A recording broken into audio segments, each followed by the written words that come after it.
This is about midday.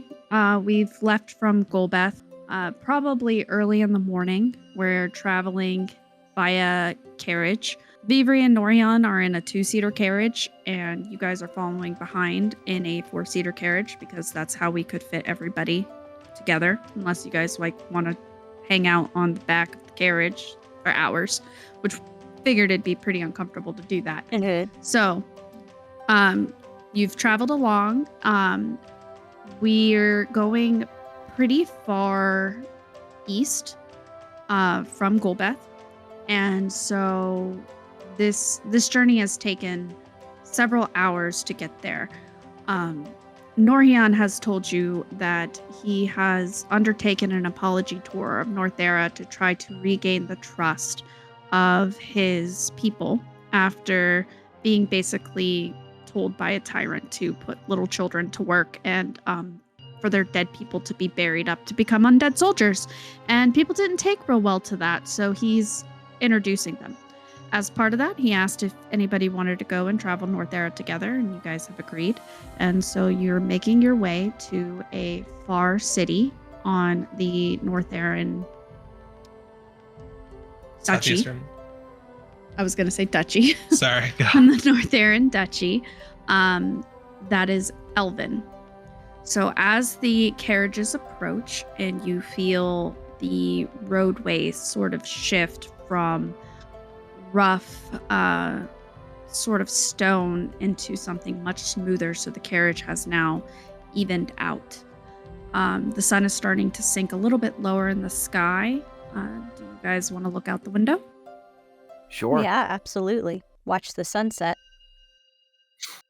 So as you're watching the sun come down, you can see the glint of water in the pretty close distance, as well as these sprawling fortification walls that are surrounded with flora that doesn't look natural to this area.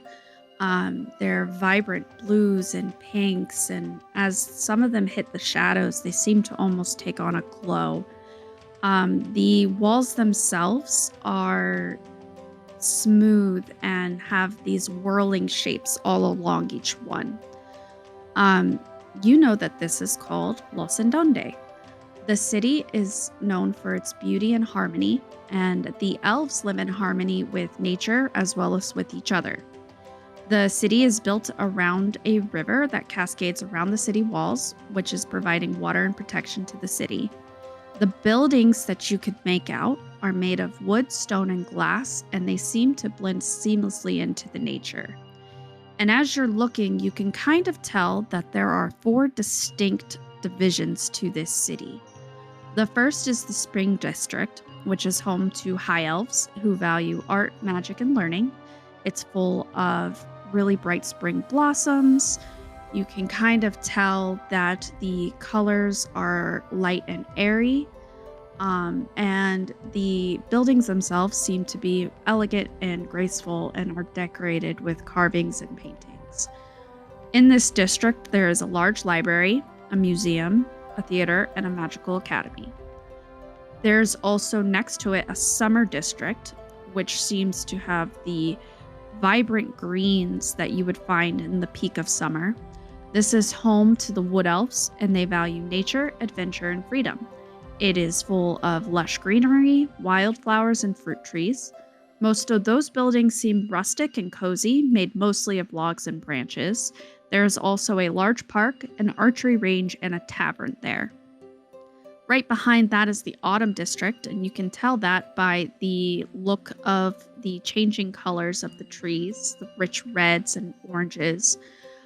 This is home to moon elves who value music, poetry, and romance, and it's full of the golden leaves, berries, and nuts. The buildings are warm and inviting, made of bricks and tiles.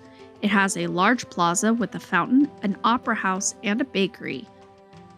And then next to that is the Winter District, home of the Sun Elves who value law, order, and justice.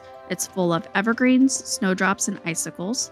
The buildings are sturdy and imposing, made of stone and metal, and the district has a central palace, a court, a temple, and a barracks. Losse Andondi is a city that celebrates all 4 seasons and the diversity of elven culture. Many elves find peace, joy, and inspiration here, and it is a place where visitors can marvel at the wonders of elven civilization. As you start to pass through the gates of the city, you notice that you are heading towards that winter district. So as the carts pull to a stop, you see the drivers get down and they swing open the carriage doors. Are we at the city or that little town by the city? You are in the city of Losse Andondi. It's separated into 4 districts. If you look at the map for Northerra, you'll see that there's like a little city that is square in shape. That's where you are. I look out the window. You said there's a palace, a court, a temple? Yes, it's sturdy buildings, and so there's the central palace, a court, a temple, and a barracks inside of this district.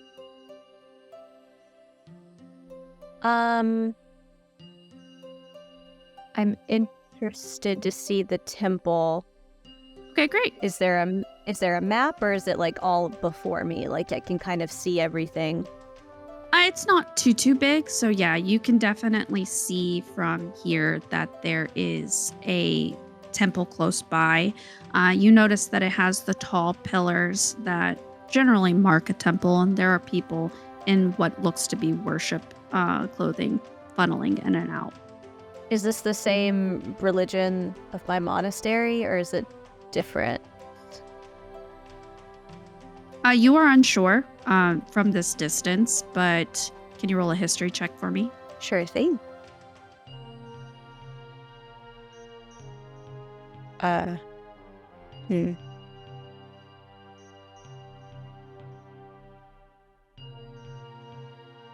History check.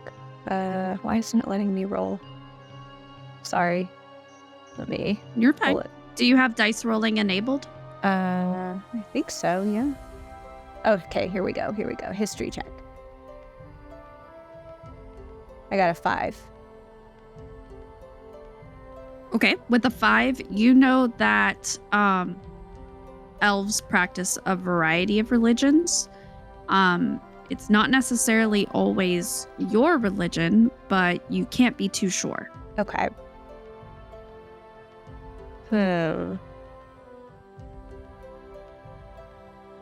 I'm going to approach cautiously, walk towards the temple to see if I can get a better look. Excellent. You approach the temple, and as you see them coming in and out, you notice that they're wearing mostly a lot of the same things that Viviri wears. You see a lot of crescent moons. A couple people are wearing suns, and there seems to be maybe some who have different types of forest symbols on them. I say Viviri, or I turn to Viviri and say, "Is this where you're from? The city?" Oh, no. It is pretty different here. But there definitely are some similarities. I'm from the Feywilds, so these are more Yabret elves, I guess. Also, I'm not an elf, I am an Alatrin. Norian's face is deep in one of his thick sleeves, like in the elbow, in the elbow of it, pretty much, and just you probably can't really see his face, what's going on there, but there's just something happening. She kind of like shoves him a little bit. Don't be rude. It's just ironic, Viviri. That's all. Just because you made that mistake doesn't mean that other people won't. Would it help me to admit that wasn't a mistake? Nah. Yep, I gotta apologize for being about that. It wasn't a mistake at the time. It was just me being an arse. I believe that for you. Noria Do you being an do you arse? want to look inside? I know. He is always such a dick. Do you want to look inside? I can show you. Sure, yeah, I'd like to see. I always like good architecture and seeing different exploring. Well, excellent. So, V, if you're gonna take them on a bit of a tour, then I'm gonna go get prepared for the speech I've got to give. But we'll meet where we're meeting in an hour, unless you all want to come to the speech. Yes, I think that should be fine. I don't know if they want to hear you give another speech. Nah, I'll pass. Every day, all the speeches, I've had enough. See? I told you should work on your brevity. She like loops her arm through Amriani's and she starts leading her into the temple.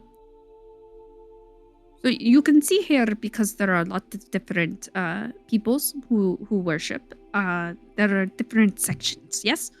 So here, that is Artemis and Nox, and she gestures towards the statue of two twin goddesses, but one is made out of white marble and one is made out of black. And right above them is a moon dome.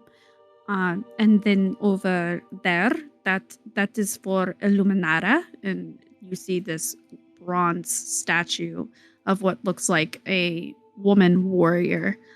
She is associated with the sun, and over there, that's Phelan, who is a god of the greenery.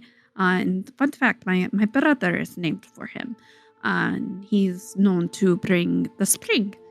And that one over there, and she starts keep listing a few different ones. You don't see any associated with monks, though. I let out a sigh of relief since I abandoned my post at the monastery. Are you considering finding a new religion? Oh, no. I'm good. I just wanted to make sure that there wasn't anybody here that could be trouble for me. Oh, no. Most elves do not like trouble anyway, so I think you would be quite safe here. Besides, I told you I would protect you. Do you doubt me? No, I don't doubt you. I just, it's always good to be cautious in new surroundings. Well, wonderful. What about you, Scheider? Do you want to see if they have a brewery? I believe over in the summer district there is a tavern. We should have enough time to walk over there. That sounds wonderful. I'm just in awe of all this stuff. I'm not used to seeing this kind of architecture. Well, good. And she kind of like leads you away. As you're walking through, you can kind of tell that the architecture is changing pretty wildly, but it still seems to have the same element of nature to it. There's a lot of different people here, most of them being elves, but you can also see some humans. There's a few that are halflings. There is also a couple of kobolds, but you kind of get the sense that kobolds probably don't like to be here because there's not that many. And it's probably because elves are pretty tall. So they're, height differences. As you do, she leads you up to this beautiful tavern that is made out of logs in such a way that it kind of looks like it sweeps up, like the wind almost carved the wood. And it seems very warm and inviting. There's a lot of laughter inside. And as she leads you in, everybody is dancing. Like, just everybody is dancing. You can see that there are some people who are playing spoons onto their thigh. And a lot of people are doing like a step dance, similar to like what you would find in Scotland. There's probably a ton of different brews that you haven't tried. You should go check. Scheider's already running up to the bar when you start to speak. Amriani is following behind, but much slower, just making her way through the tavern. Sure, give me a dex save. Me? Yep. Okay. 7. All right. You get swept up by somebody dancing, and they start spinning you around with ease. You don't know the steps, but they are making you move to the steps, and it is quite exhilarating. Woo! Let's go. And she starts dancing with this stranger. Scheider, as you approach the bar, you see an older-looking elf. He has salt and pepper hair, a kind face. He goes, Ed, what can I get you? Let's see. I'll take a recommendation. So I'm new here. Oh, you are in for a treat. I'll give you... How about a wild berry spritzer? That sounds wonderful. I'll take 2, please. And he puts these 2 mugs and these silver mugs on the table, and you notice that both mugs are glowing pink. Ooh. Do you drink it? I'm gonna,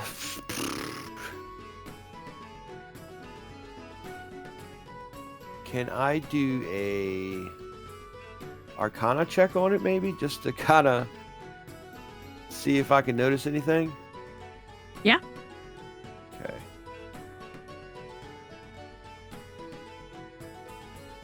Eight. Ugh. Because you're a mixologist, you know that with certain ingredients, drinks can take on magical properties. You can't be entirely sure if this one does or not, but you may have a little inkling that it might because it's glowing. Okay. Oh, well. Bottoms up. I'm going to start drinking one of them. All right, you do that. Once you finish, you start to feel absolutely exuberant. And as you feel this exuberance taking over your body, you notice you're hovering off the ground a few inches. Whoa. You like it. Whoa. I'm That's- liking it so far. That's what happens when you brew with the wild berries. Say, where can I get some of these wild berries for myself? They're from the Feywilds, of course. Oh, I've heard about that. He gives you a wink. Amriani is done dancing. She's twirled and twirled and is feeling flush with color from all the movement, but she makes her way to the bar and says, "Is that mine? Is this one for me?" Dad, have some, please. And so I take the glass and take a, well, you know what? Yeah, bottoms up too. I'll chug it down. Viviri sees you both doing this, and she is just laughing with glee, and you notice that her hair is a bright canary yellow. You start floating as well. It's rather uplifting drink, isn't it? I would say I turn so. to Chider and say, "Will you dance with me? Let's I go." would love to dance. Let's do it. All right, Woo! give me a performance check. Both of us? Yep. Okay. Oh, boy.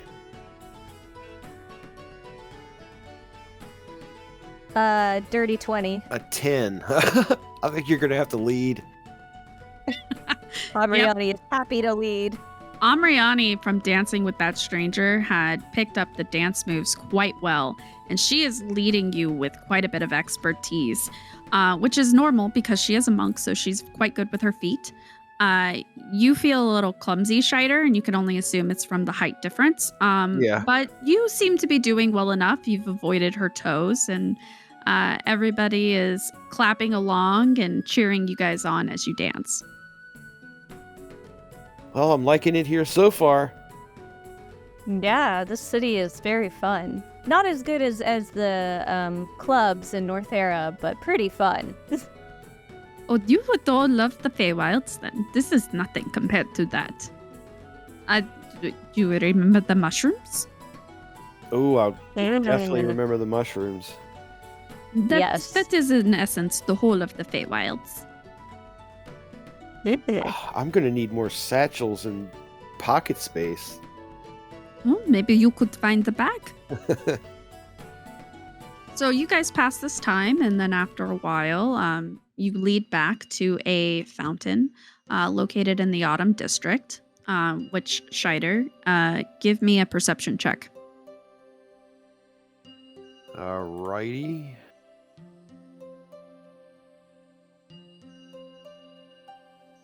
$12. Excellent.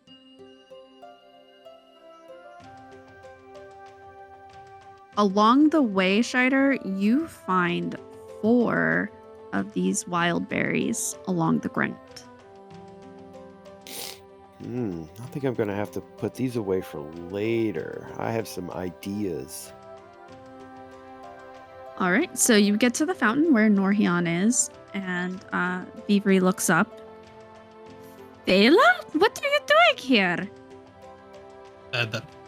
Wait, are you is this a new nickname? I'm confused. So she's pointing right next to Norhian, where you see an older looking elven man. He doesn't look old, maybe like 30s or so. He has short cropped blue hair, very similar to hers, and if you look close enough, you might realize that their eyes are also a very similar color. The biggest difference being that his skin, instead of being the pale pink of hers, seems to be more of a deeper mauve color. Little sister, what are you doing here? And he rushes over and he picks Viviri up. Norhian looks shocked Pikachu. What? Why are you here? What is going on? And he looks over between Viviri and the Duke. Do you know him? Yes, he's someone I've been traveling with. Hi, I am Duke Wephaes, and this actually is Dame Saram, Countess of Cholaborton, and you are? I am Valen Saram. Have you not heard of me? Oh, well, I'm sorry, I must be spacing a bit here. All these speeches, so many days.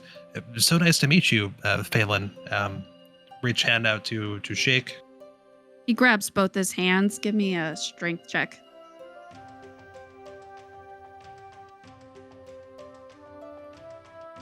We got a 7.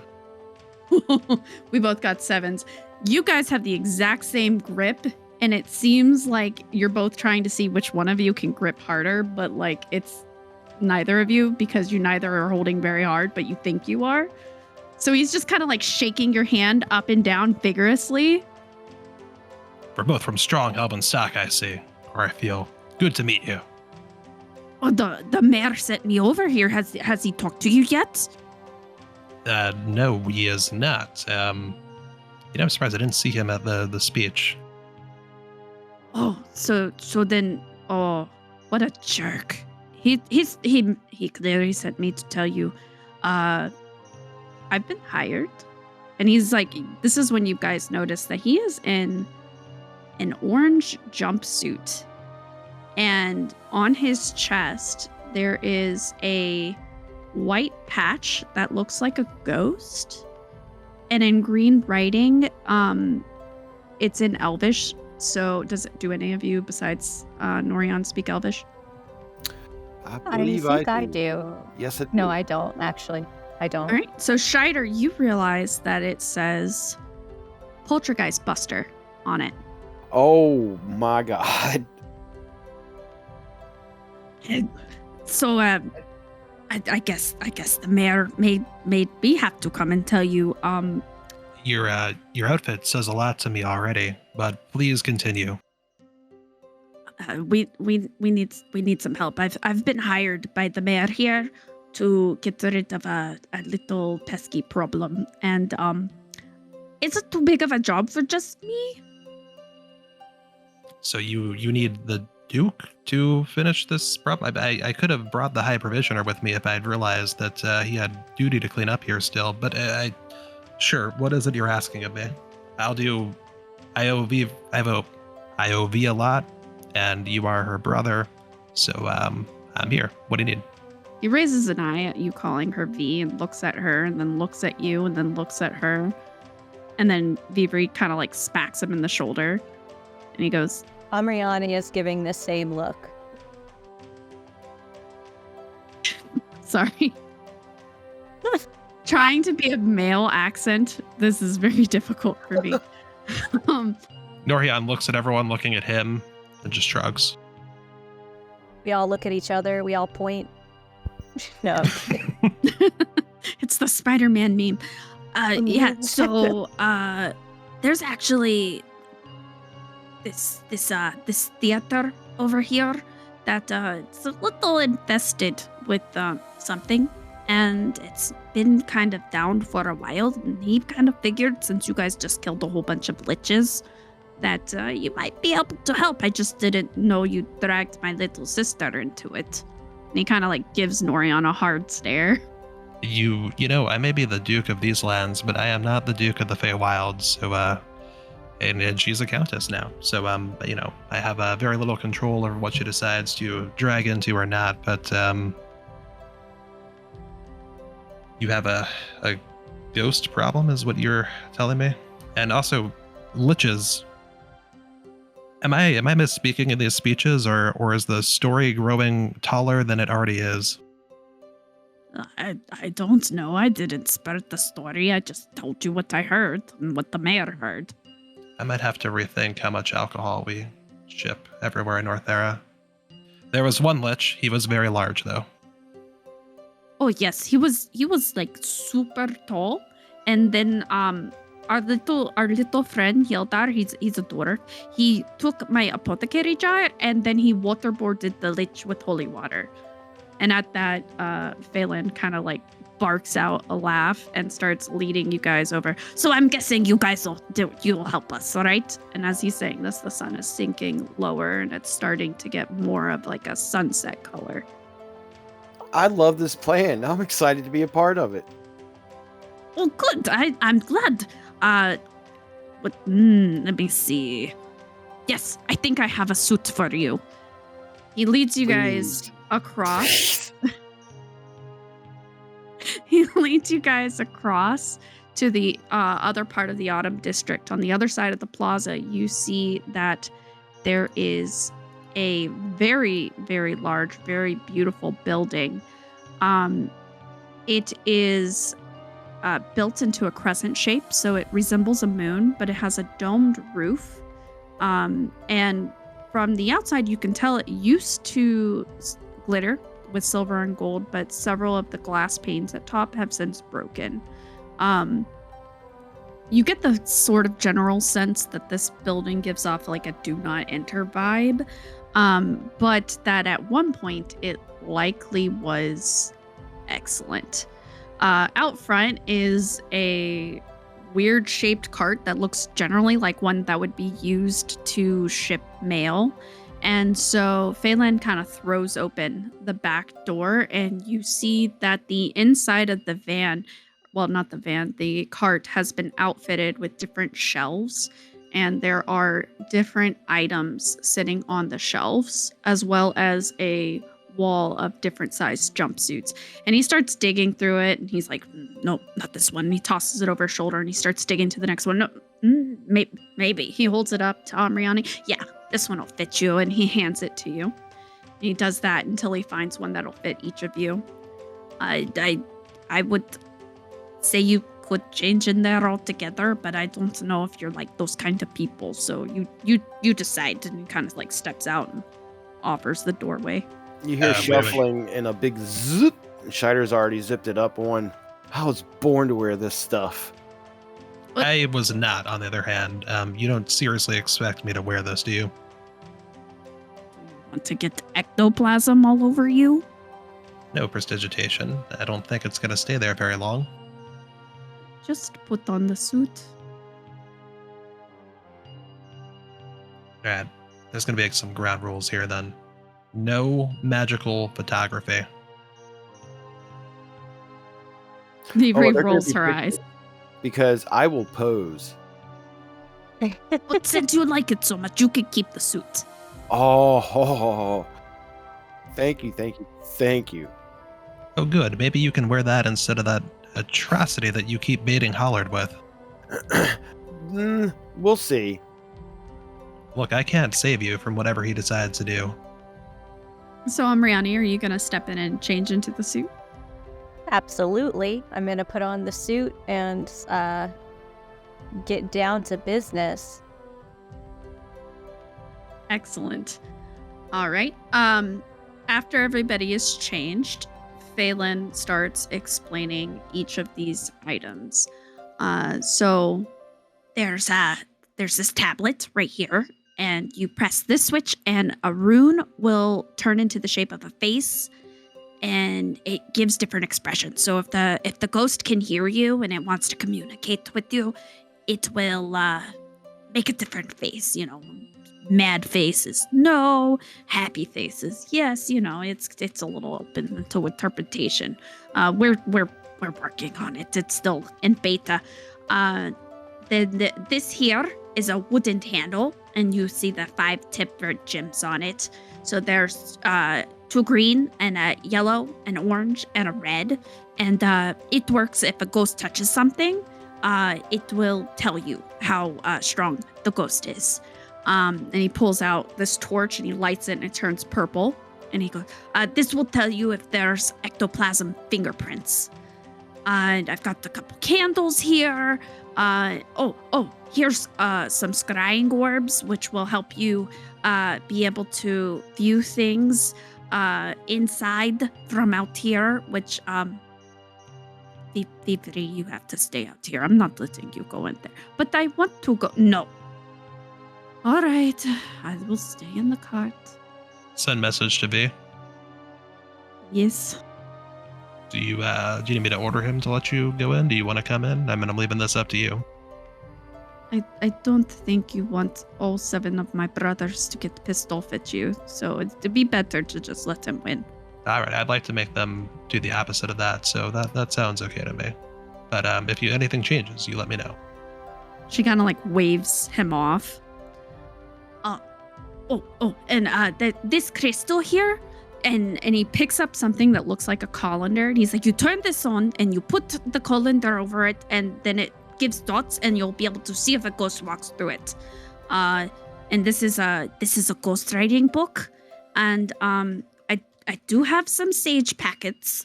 And the mayor gave me this salt bucket. It's sea salt.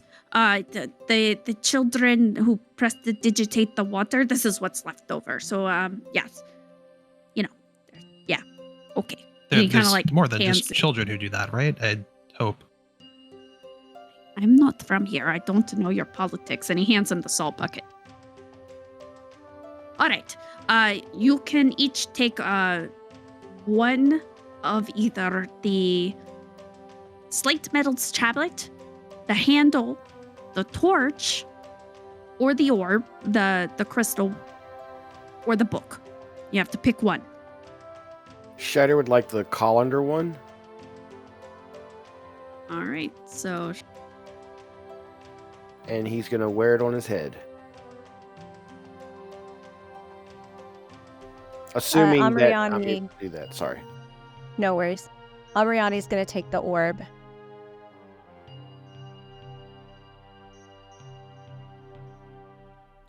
So to which orb?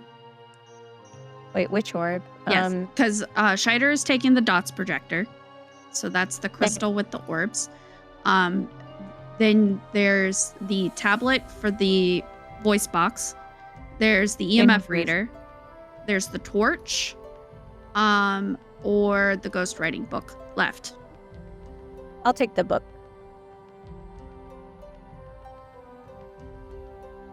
Mr. Duke Wephaes. Yeah, if I can only take one, I'll take the EMF handle, but you're sure that I can't put these other ones in my little bag over here and bring them with me? No. The ghosts don't like it when we take too much stuff in. They get really angry, and I don't think you want them to get really angry. I have fire. I've considered that you could burn things down and then the ghost goes away, but we tried that and they just haunted the new building they built. It didn't work too well. Wait, this is a new building? No, that was at the last place. Oh, and they hired you after that? Well, of course they did. Do you think there's a whole lot of ghost hunters around here? I mean, I haven't, surveyed the market, but, I mean, I trust you with you being V's, brother and all, but I do have questions for my mayor still. I might have to talk to him. Oh, okay. Anyway, and he gives each of you a sage packet. I take the sage and hold it in my hand. Give it a smell. You each get a candle.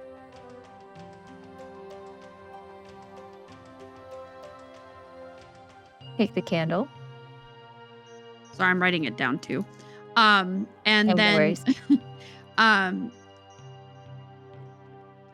Duke Wephaes has the salt bucket.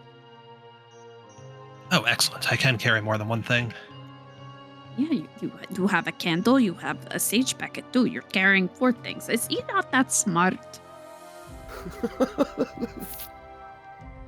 gonna let this slide for now.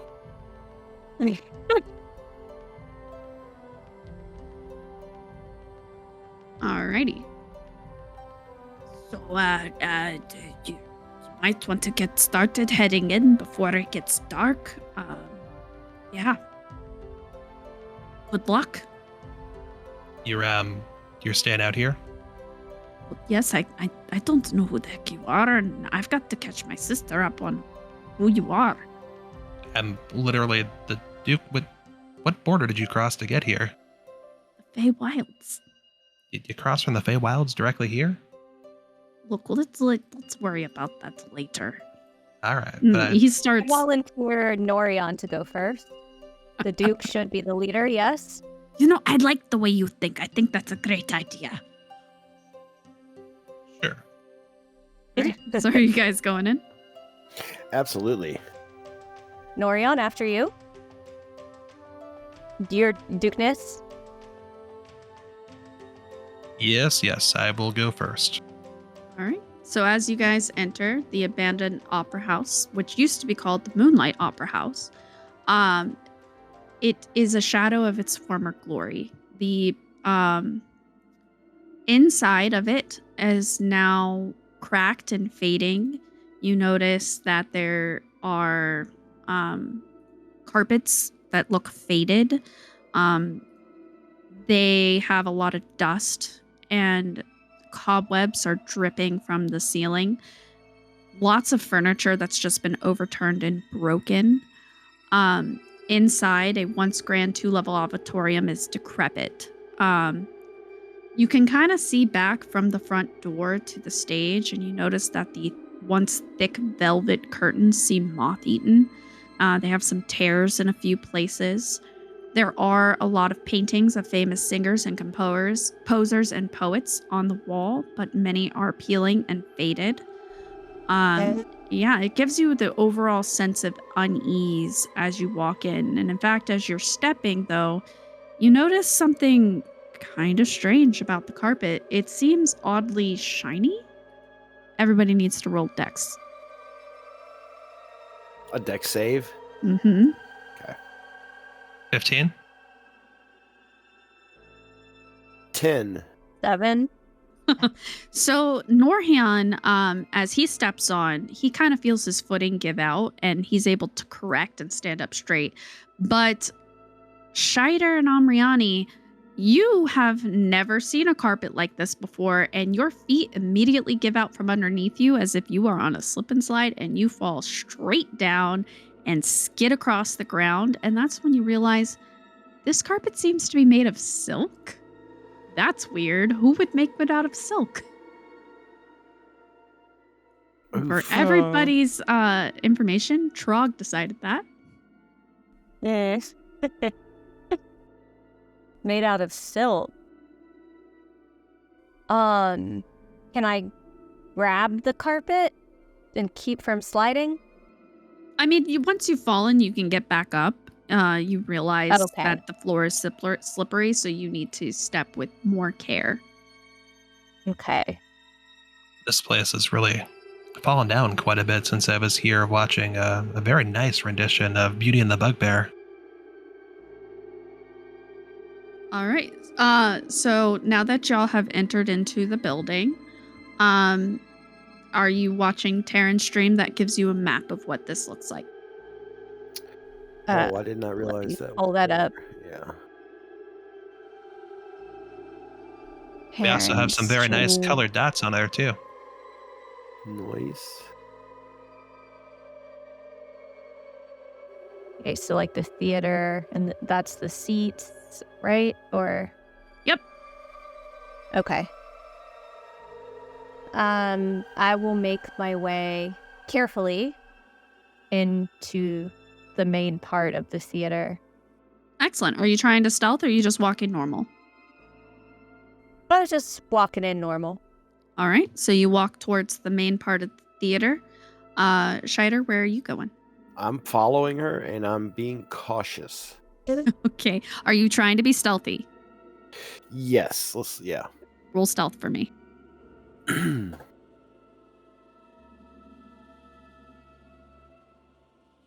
13. All right. And Norhion, where are you going? Norhion is going to hold out the little handle he's got with the EMF and jostle it a bit to see if it's on. You're not really sure. You're assuming that it's going to work, because, he said it was going to work, but there's no great way for you to tell. In Norhion's other hand, even though he's got a candle there, he puts the candle on the ground by the front door, and then he puts his left palm to the ceiling and just opens a flame in his palm and pushes that a little bit in front of him, and then walks forward to the top of the steps that go down into the main auditorium, which I believe is where Shader and Amirani just went. Yep, and everybody went here. Okay, awesome. So he's going to just kind of stand there, so I'll move the dots around. Great. So you're all in the same place. So as you step down, each step you walk, you notice that dust floats out. Scheider, you don't have dark vision, so you were basically following Amriani blind through what little light you could now see as the moon is rising. But otherwise, other than the 10 feet of light that Norhion's orb is giving you, you don't see much of anything. Amriani and Norhion, since you both have dark vision, you can see in black and white pretty decently out into this auditorium. And what you do notice is that there's a lot of overturned benches. You roll perception for me, all of you. Perception. 22. 23. 7. All right. So Amriani, you're busy just taking in the whole room. You're noticing there's this odd itching sensation between your shoulders, like you're being watched, but you're not quite sure from where. Lots of dust particles are floating through the air. You might feel a tickle in your nose and like you need to sneeze. But overall, you just get the sense that this place seems like it hasn't been occupied for a long time. However, Norhion and Scheider, you notice that one of the benches closer to you has been overturned, and judging by the dust on the ground, it was recent enough that the dust has not yet settled. Is it to the left or the right? To the left. Okay. Norhion comments, well, it looks like after that last performance, the bugbear got fully loose. But there's a bench over here that's overturned. I'm going to go wave this little wand thing at it, see if it does what it's supposed to do. Excellent. You all need to roll for initiative. Oh. I've got a 5. I've got a 10. 18. All right, Scheider, you're going first, then Amriani, then Norhion. We are now beginning a skill challenge. All right, so you're going to need to look at your sheets. Based on the tool that you have to describe how you use it using one of your skills. No skill can be used twice, okay? So if Norhion is using his, nature check to see if the lights change colors, nobody else can use nature for the rest of the initiative, okay? Yep. Excellent. So, Scheider, go ahead with your tool. Describe what you're doing. Do you remember how it works? I was going to ask if you can remind me, please. Yeah, so you have a little crystal that when you press it, it emits green light. And Phelan described to you that you need to put the colander over top in order for it to work. Okay, And it's so go ahead. go ahead. No, you go ahead. Okay. I'm going to go ahead and put the colander over top of the crystal and kind of hold it out in front of me and try to make it work. All right. Now describe what skill you're going to use to do that. Investigation. Excellent. Go ahead and roll for it. 7. That's not going to cut it. So as you're holding the light and you hold the colander over it and you're sort of passing it around, you notice the dust passing through it. It makes a really cool like disco effect on the ceiling, and you're like, ooh, ah. And then you hear through like a little buzzing on your badge. Don't forget, you have to set it on the ground. Shider sets it on the ground. All right. Amriani, it is now your turn. Okay. I'm sorry. So, what can I do again, or is there? All right. So Am I? since this is a skill challenge, you have the book, right? So what you're gonna do is you're gonna find one of your skills off your skill list, the one that's like acrobatics, animal handling, arcana. You're gonna pick one of those. It can't be investigation because Scheider used investigation. Okay. Yeah. So you're gonna describe how you used one of those to use the book, whether that's through like placing it down. There's no wrong answer, so you can be as ridiculous as you want with this. But then you're gonna roll for using your modifier to see how well you did. And if you roll high enough, you might get evidence. I'm going to put the book on the ground, and I'm going to use persuasion to ask any entity in the room, would you please write something in my book? Excellent. Go ahead and roll for that. I got a 16. Great. So as you set the book down, nothing writes in it. However, the pages start to flip on their own. Behind you, you hear a soft whisper, and it goes, Amriani. Did y'all hear that? Can we like roll to find out if we did, or did any of us hear it? Yeah, go ahead. Roll perception.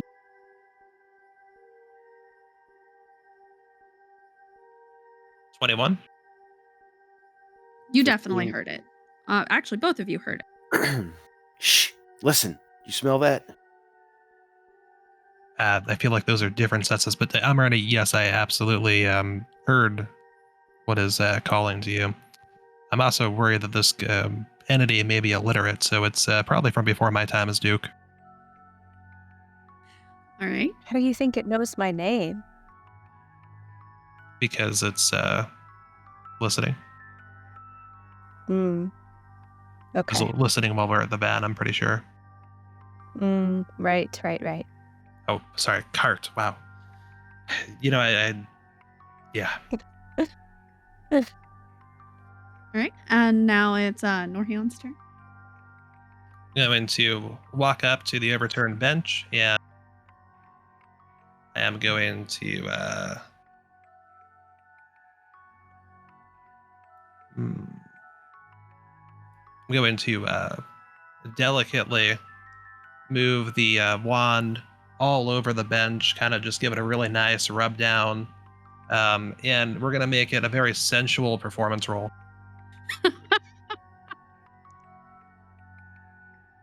Which we did awfully with. We got a 6.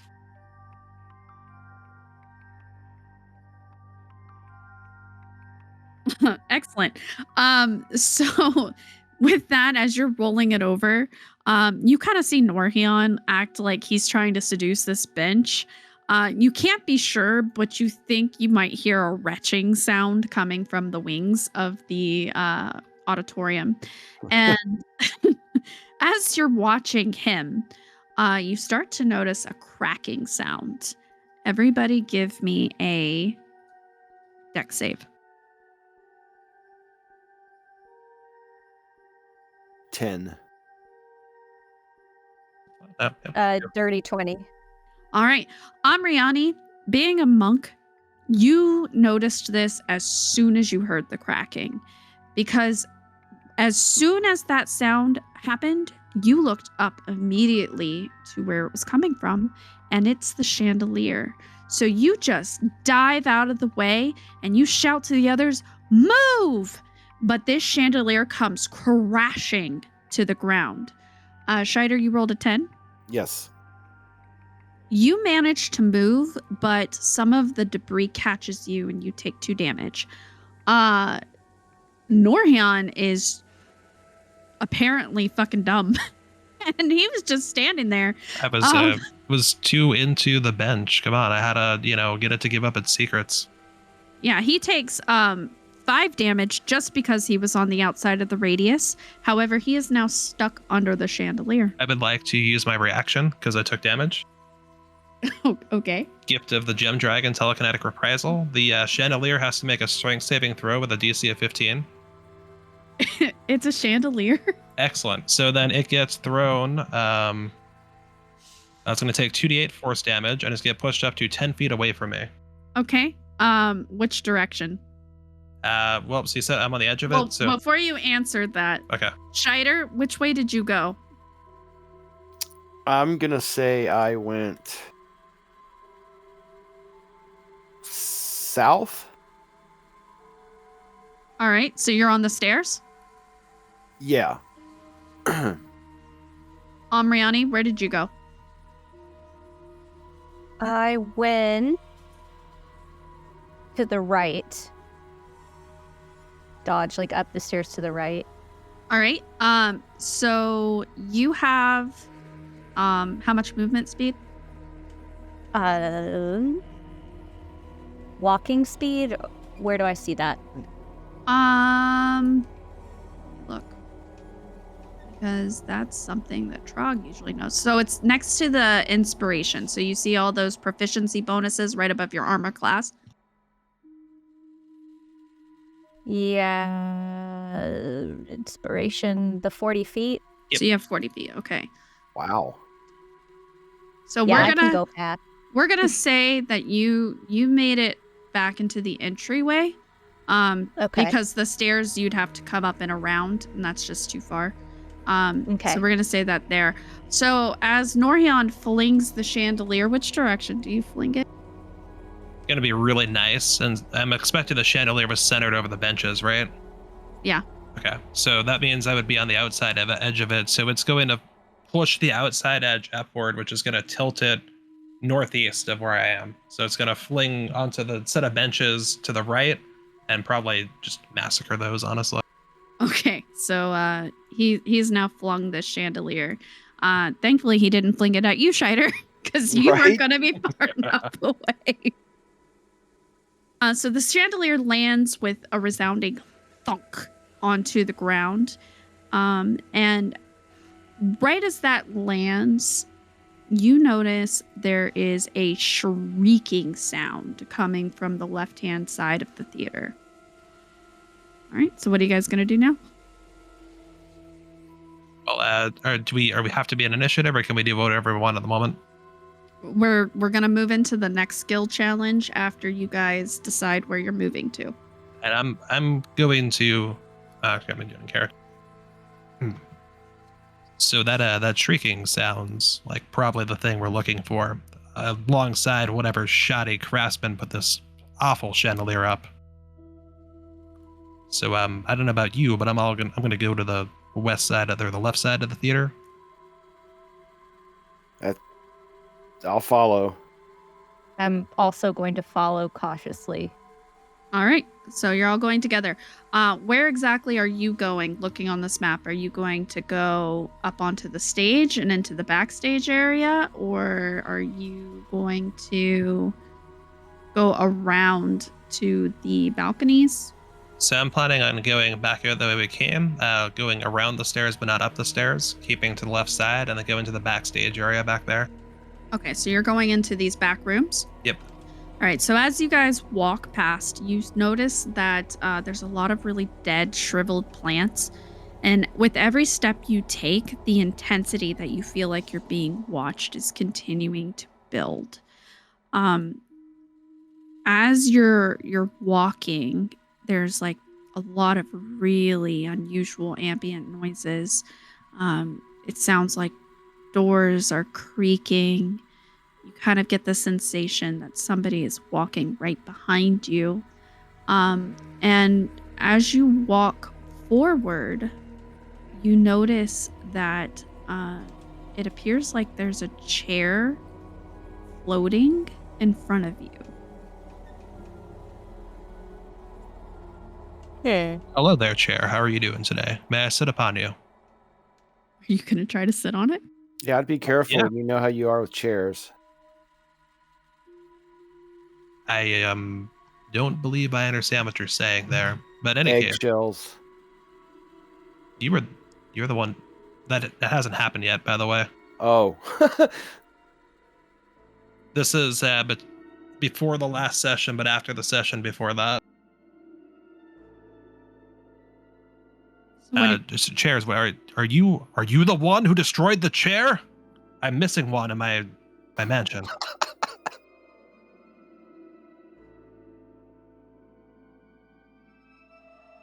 I want to roll for insight to see if he gave anything away with his response. Go ahead. Got a 17. Yeah, he looks guilty. You did this.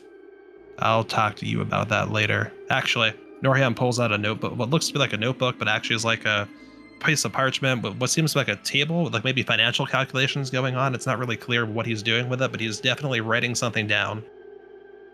Maybe it's a naughty or nice list, who knows?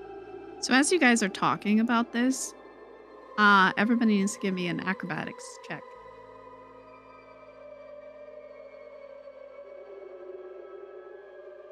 Ten. 25. 18. All right. Amriani and Scheider figured this out based off the chandelier. But the chair comes catapulting towards you, and they jump out of the way, and it ends up smashing right on the ground in front of Norhion, and he gets a splinter, taking 1 damage. I'm assuming this chair was more than 20 pounds. No. It was probably like 5 pounds. Oh, well, I would have liked the opportunity to catapult the chair. Well, you decided to write in your notebook. I don't know what to tell you, dude. Well then. But you did notice that this chair looks like where it was floating from may have come up from the balcony.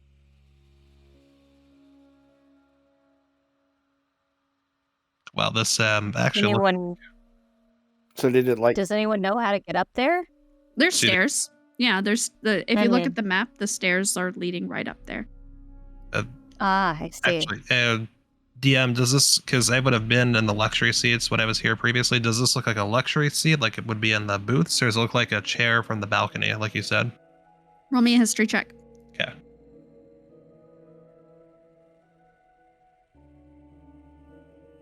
It's an 11.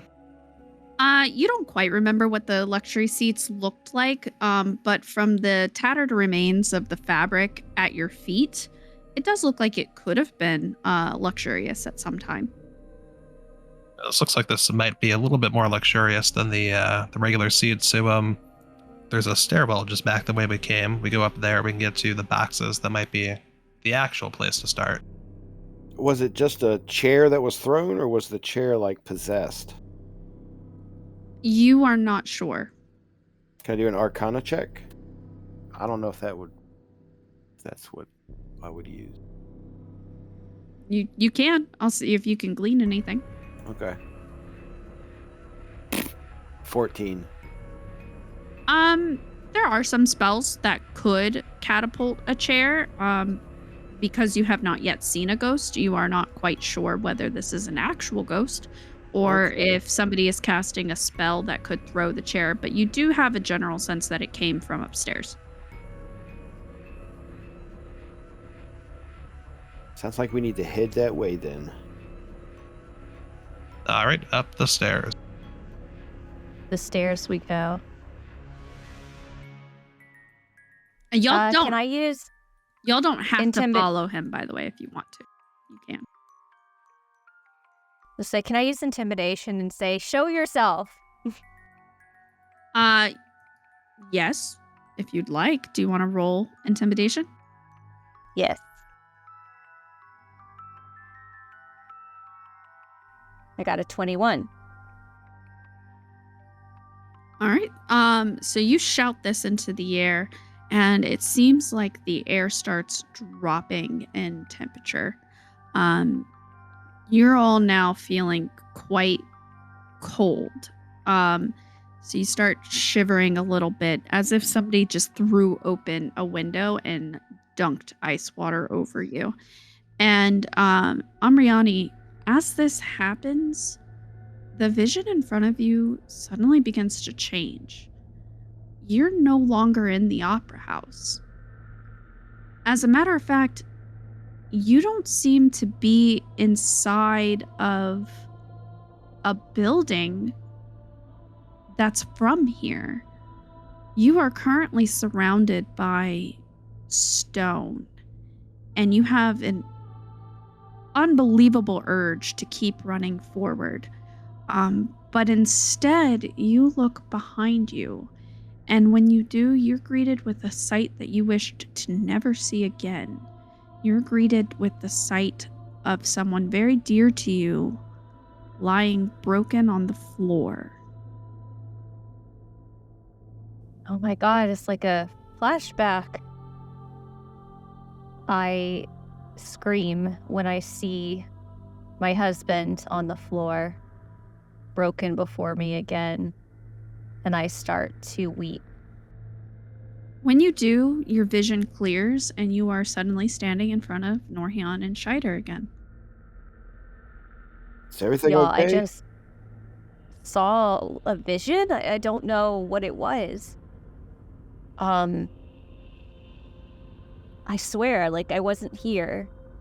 I was somewhere else. Norhian has expanded his flames to kind of cover the sides of him in like a half halo almost kind of deal.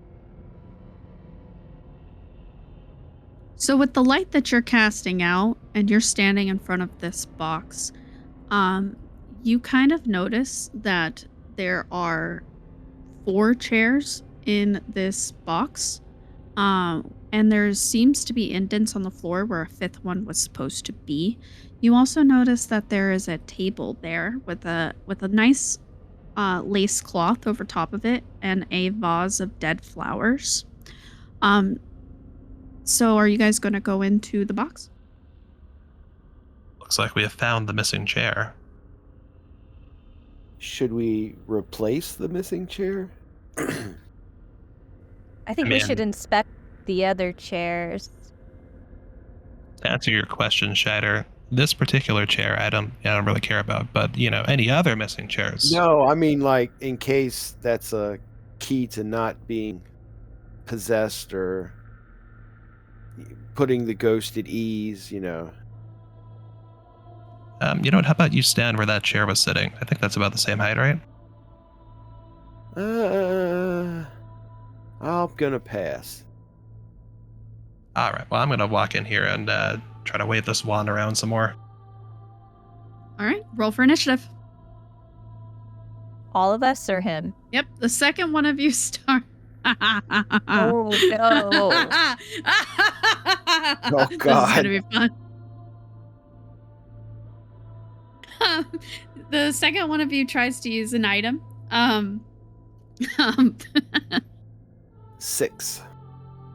I have a 13. dirty one to be clear. All right, so Amriani's first, Scheider's second, Norion's third. All right. Now.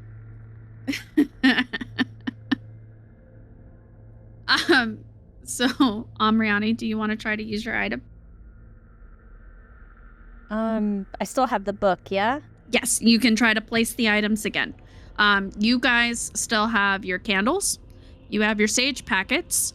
You also have your items, and Norhion has a bucket of salt. I think I'm going to light a candle and put it where the chair was in that spot. Okay, great. Which skill are you going to use? I will use... I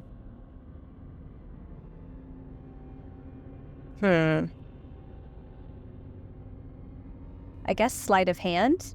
I'm gonna do it really fast so I don't get hurt. Would that work? Absolutely.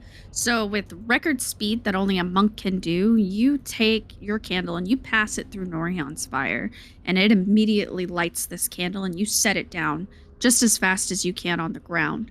Go ahead and roll that for me. I got a 22. Excellent. Woo! All right. So when you do that, you start to feel a rumbling in your pocket, and you get the sensation that that book is being jostled. I think we should put the book down. Do you want to do that? What do y'all think? Yes. Sounds like a I good will idea put to the me. book down. All right. As soon as you put that book down, the ghost begins to write in it.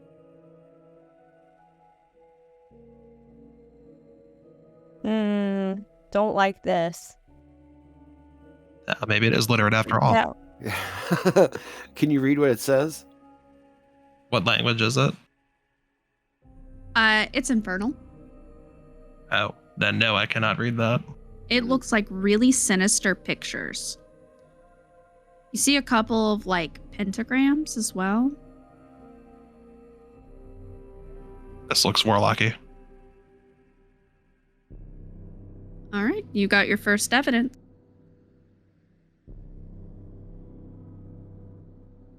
Okay. So next is Scheider. Scheider's going to lay the crystal on the floor, put the colander on top of it, and try to activate it. All right, which skill are you going to use? Perception again. You can't use the same skill twice. Oh, okay. Yep. So, investigation, persuasion, performance, and sleight of hand have already been used. You can use anything. You just have to make it make sense. All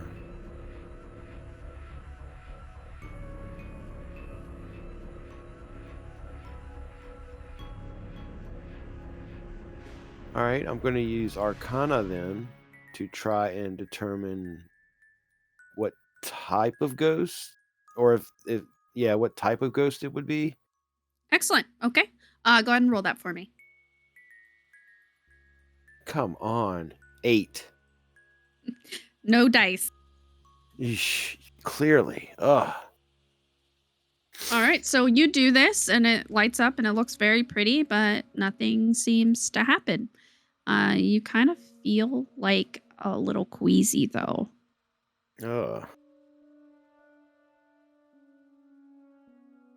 Definitely starting to feel a little sick, guys. How much did you drink? I only had the one drink, and I'm not floating anymore, so I guess it's worn off by now. You had one drink that made you float? I didn't know you were a lightweight, but wow. Norian, it's your turn. Well, this bucket of salt must be good for something. Let's remake this wall. So, Norion's going to grab the bucket of salt, and he's going to start pouring a line of it to seal off the box. And to do that, he is going to use... I had it down. Religion.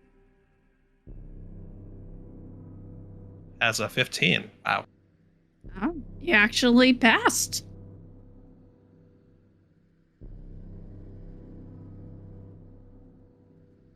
All right.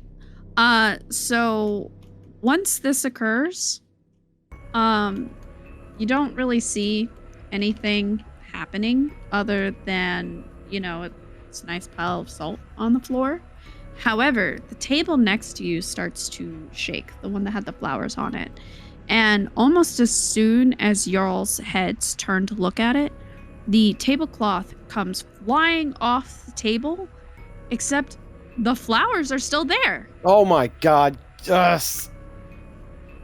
The Um, Where's the how, flowers are tablecloth still fly? standing. so are the flowers like in a vase or? Yes. Okay. They're dead flowers on the vase. The tablecloth flies out towards you guys and then just seems to drop in the air and float to the ground. Well, I was all ready to send that back where it came from, but I guess I don't have to.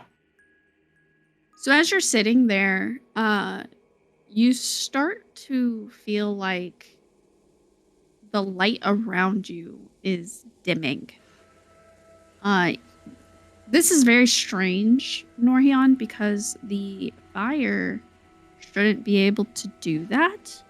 And the sound of Amriani and Scheider talking has sort of faded out. And as it has, you look around and you discover that you have now gone back into Autumn Rock. Standing in front of you in the familiar tavern of Caitlin's, you see the bodies of the patrons who had been burned that night that started all of this, laying crumpled on the ground. But you can't move. You can't blink. You can't speak. All you can do is stand and watch as that all too familiar face of the stranger who had nearly ended your life starts lifting up your friends one by one. And first is Hildar. And as Hildar is lifted before you, you see him reach his arcana into his hand and shove it down Hildar's throat until he's nothing left but a husk. And as that body drops, next you see a Haragon female, which is very strange because she wasn't there that night. And it's your dear friend Philly. And as he lifts up Philly, he reaches into her ribcage and rips it open and drops her to the ground. And then next, he walks up to you, holding Fran before your face. And as he holds Fran, he pulls out his dagger and slits her throat before dropping her to the ground.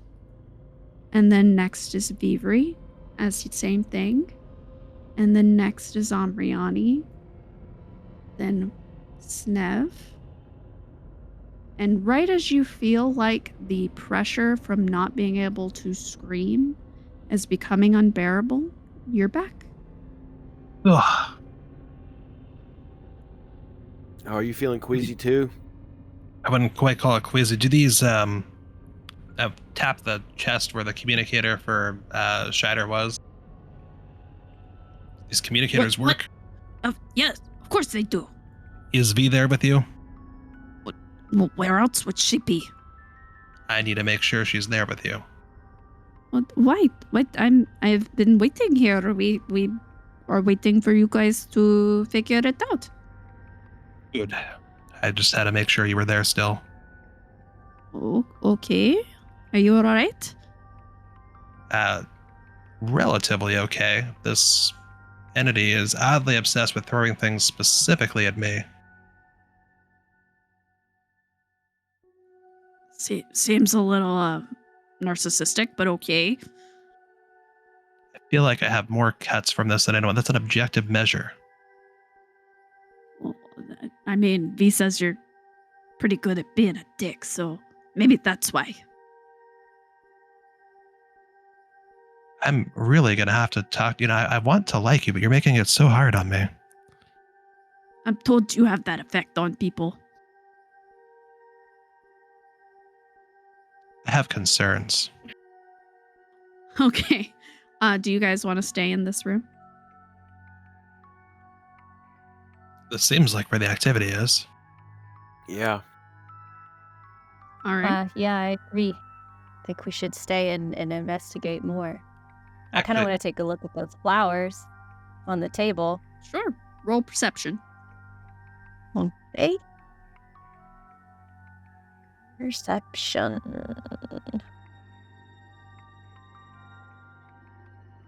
I got a 6. They're withered flowers. They're sitting in a relatively nice looking vase. Dusty. But you might be able to clean it up and it still maybe even be worth something.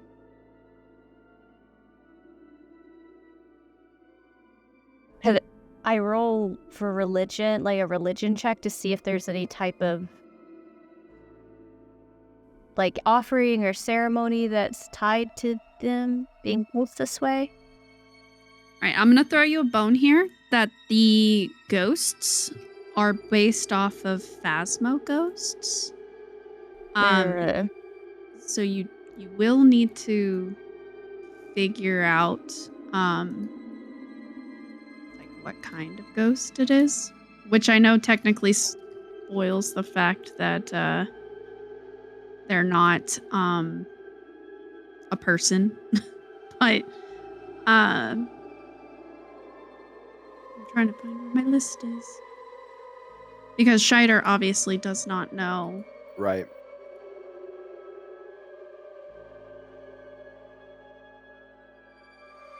Greetings. Oh, it's Cross. Hi, Cross.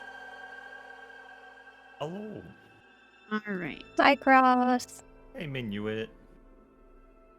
How was the driving? Oh, no, I didn't do a drive. I did a test on a computer. Ah, a computer. On a computer. It was, I did it. Completed it. It was pretty easy. Whoop, whoop. Awesome. Yeah. All right, What so you guys up to? we're doing the session. Oh. It's okay. So you hear something come over and they go, do you guys want to switch your devices at all? Northerra shakes his wand a little bit more. Are the other devices functional? Well, of course they are. They all work. Does it? This thing hasn't even lit up once. Not even like a tiny like one light kind of deal. I'm pretty sure the gems on it are broken. Well, if you want to come and switch your item, you guys can run out really quick and switch it. I mean, yeah, I'm gonna switch. I mean, do we have to bring it? What if we just like left it here, and then like if the ghost triggered it and it actually started working, we could like hear what it's doing. Would that be too many items? Would the ghost be mad? I mean, I feel like the ghost is already mad. You might trigger a hunt if you want to do that. I mean, then I could set it on fire, right? No. I bet the ghost, not your item that dubiously works or not. No, it doesn't work like that. But you would just have to hide. Could we just like walk out the door? No, they tend to lock those. I don't know why. I don't make the rules. Oh, well. Sure, I'll come switch this for something different. All right, so you come out. What you have left, you can switch out for a scrying orb or a tablet or a purple torch. I'll take the tablet.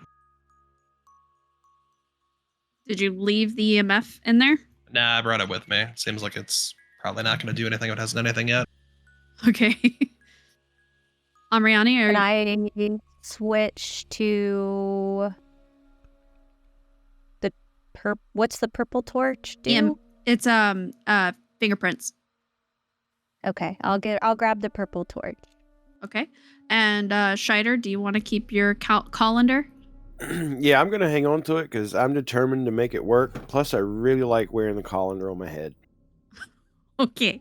All right. Are you guys going to walk back into the same space? Did you leave Scheider in there alone? Oh my gosh. Oh yeah, I definitely did. I'm really fast. It wasn't that long. Just a split second. Even still, the amount of time it took you to walk out and switch your items, Scheider, your vision also disappears. Oh boy. And you find yourself back on the plateaus that you're from. And you're standing in the bright light of the day. Next to you is your best friend.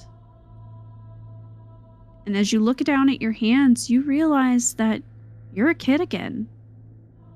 And you're filled with all the joy and exuberance of a kid that has just climbed this grain silo. And you know that you're not supposed to climb it, but you did anyway. So you're sitting there and you start joking around with your friend and you're pushing him and he's pushing you and you're pushing him back and you're laughing and you're throwing your head back and you push him one more time. But the metal was slick. And as you know, your friend falls and you can do nothing but scream as you watch him fall to his death. And right before he hits the ground, you find yourself back in the opera house. When Scheider regains his composure, he kind of gets, a little sick to his stomach because of his whole heights issue. And you can blame Trog for that.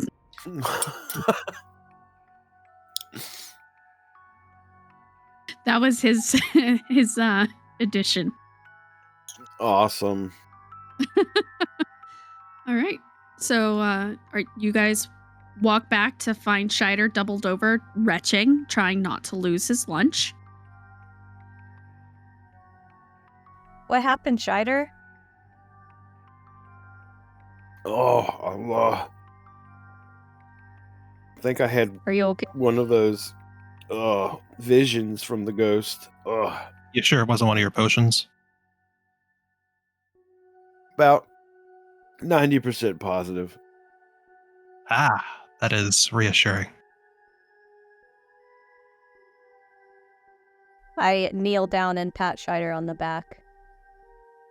We're here for you, buddy. Scheider tries to yeah. regain his stand up and regain his composure. All right. Do you guys want to try using your items in this room or do you want to change rooms? I'm gonna move to the balcony, like the stairs leading down it, and like the second set of it's not like the stairs leading, like I illustrated on the map I've got up, but it's kind of in the middle of the balcony. Sure. Okay. So Norion's in the middle of the balcony, just south of you guys. Cross, if you are watching the stream, you can see where they are. Yep. Scheider, where do you stay or do you move?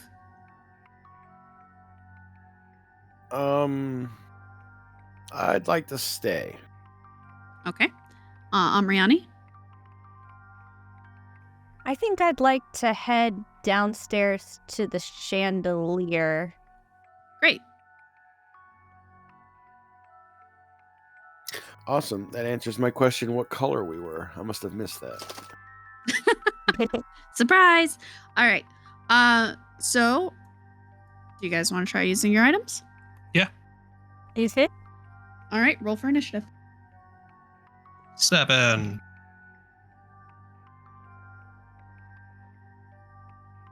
4. 15. All right, Amriani, you go first.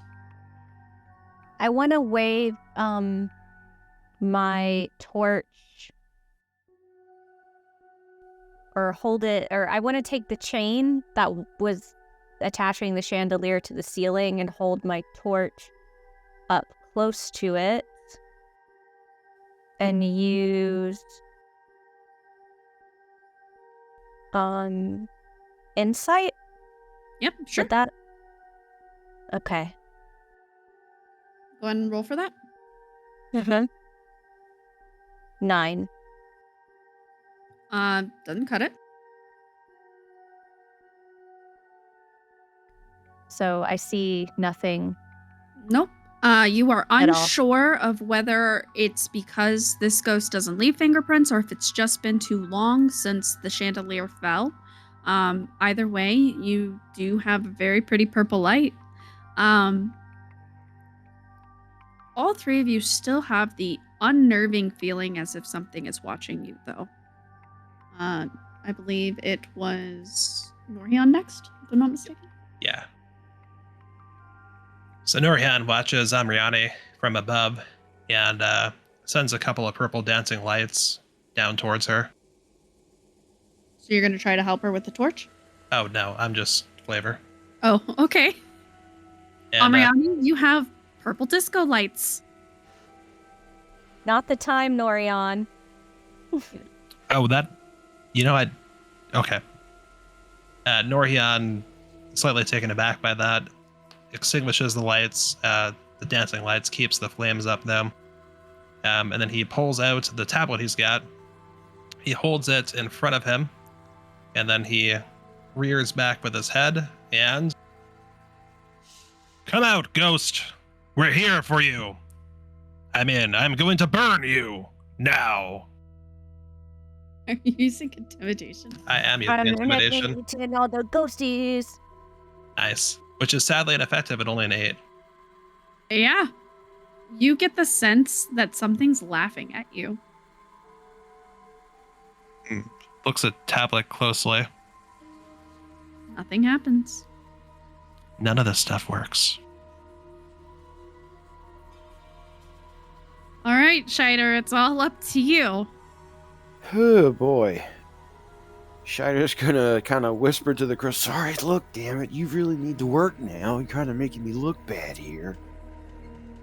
I'm going to say that the ghost takes pity on you and lets you roll with advantage. Oh, snap. Alright. So, Scheider's gonna set the crystal on the ground and put the collar on top of it and try to activate it. And I'm gonna do so with...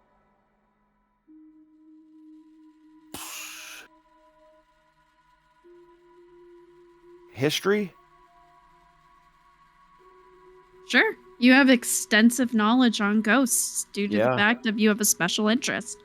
So you know how this dots projector is supposed to work, and so you've placed it in a way that should be ideal for catching this ghost. So go ahead and give me that roll.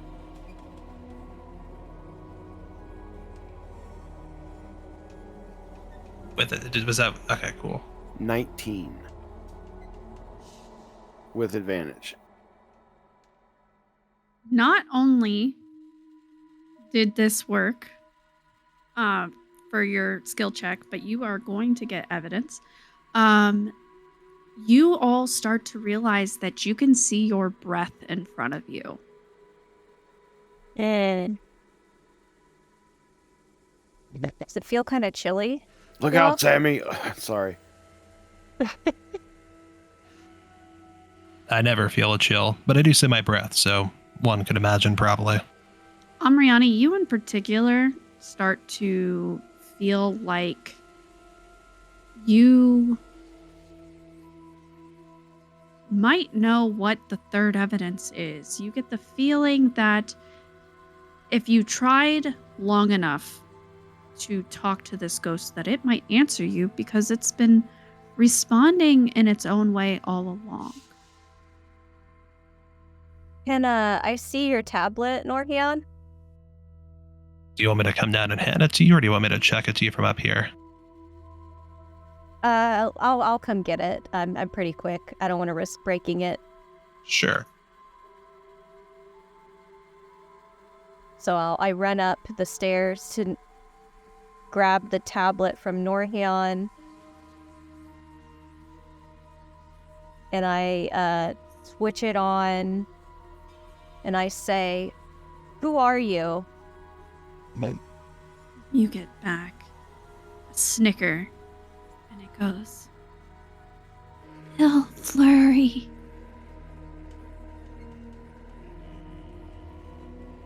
Flurry? Bill Flurry. Oh my... Bill Flurry.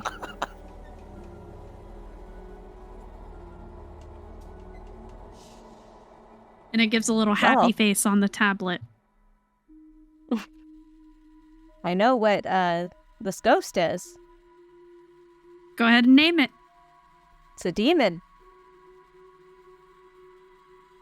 And as soon as you call that out, all three of you notice at darkness starting to form in the center of the room.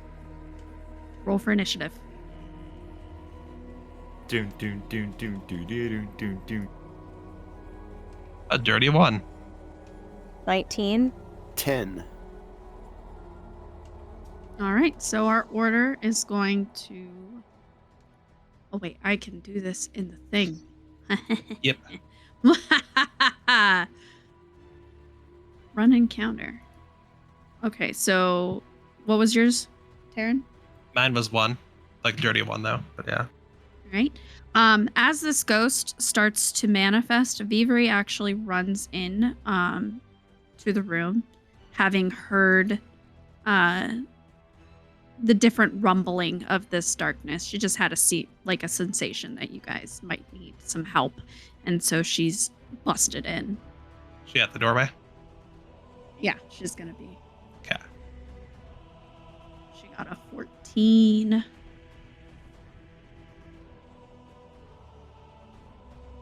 All right, Amriani, what did you roll? 19.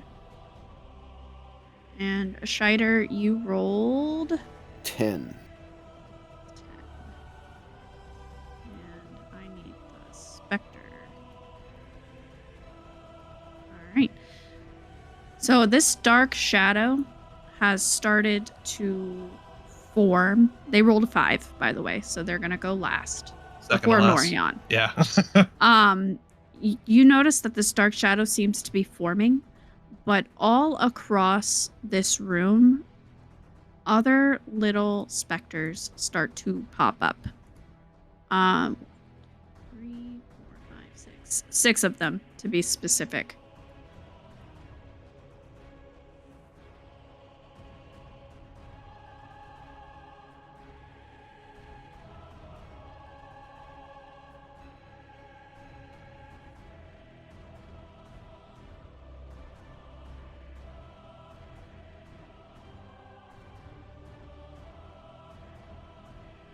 Right. Can you guys see their specter dots? It looks like Taryn made them gray. Yep. I see the one in the middle and the 2 in the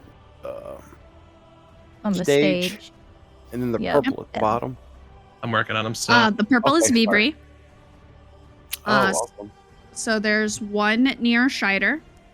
There's one on the other boxes. There's one in front of Amriani, one in front of Viviri, and 2 on the stage.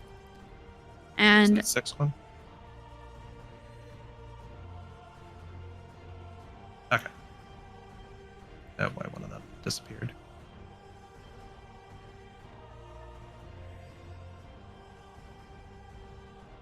just duplicate.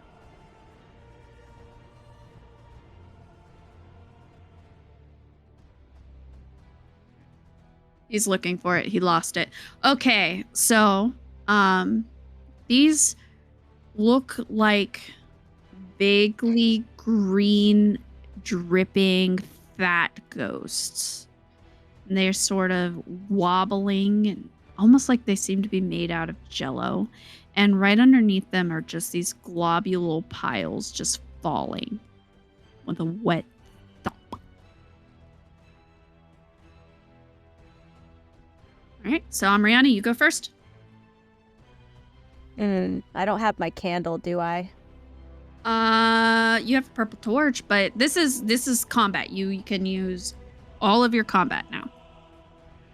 Gotcha. I was wanting to know if I could set it fire a flame, but I will take my dagger and move towards the one closest to me. All right, we're gonna call that Spectre A. And I will thrust my dagger into its jelly-like heart, or where I would assume its heart would be. All right, so you're gonna thrust the one in front of you. All right, and so Taryn, if you'll rename that dot Spectre A. Go ahead and roll to hit. 24. All right. Let me see. This is where I don't know where armor class and stuff is, so it might be a little bit slow. There it is. All right, so 24 hits. Go ahead and roll that damage.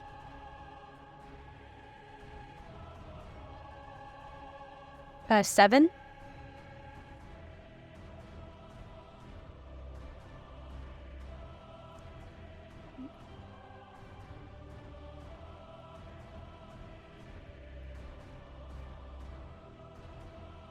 Alrighty. Viviri is going to attack the one in front of her. And so she is actually going to use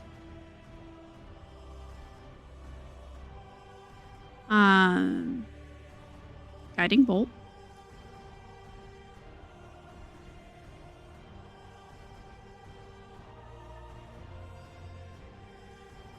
Alright, so she did 18 damage. We're going to call the one in front of her Spectre P.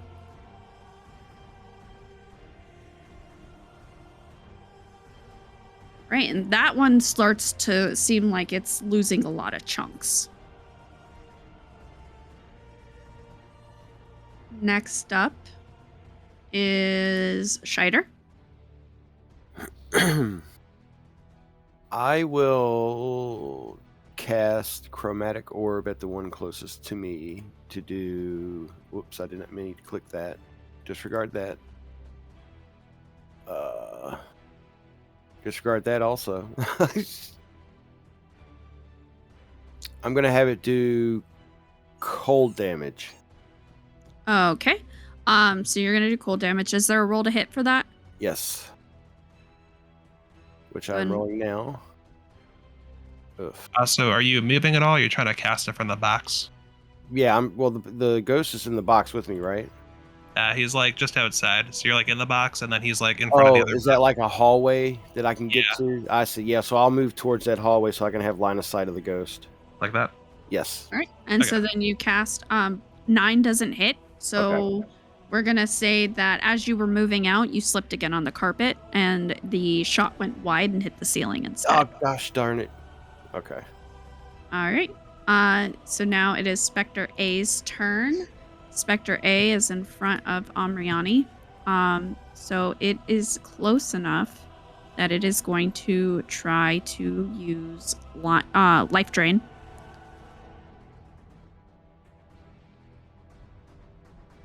It rolled a 7. Does a 7 hit What do I your armor class? no. Okay. So you notice that the Spectre is coming towards you, and you sidestep it. Haha. Can't catch this.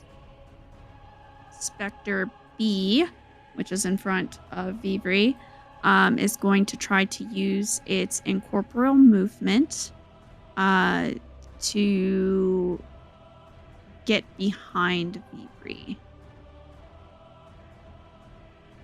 Yep. Like a shadow right there. If it's okay, it's just moving right. Yeah, I gotcha. Yep, and that ends its turn. Spectre C, which is in front of Scheider. It is also going to try to use incorporeal movement to get behind Scheider.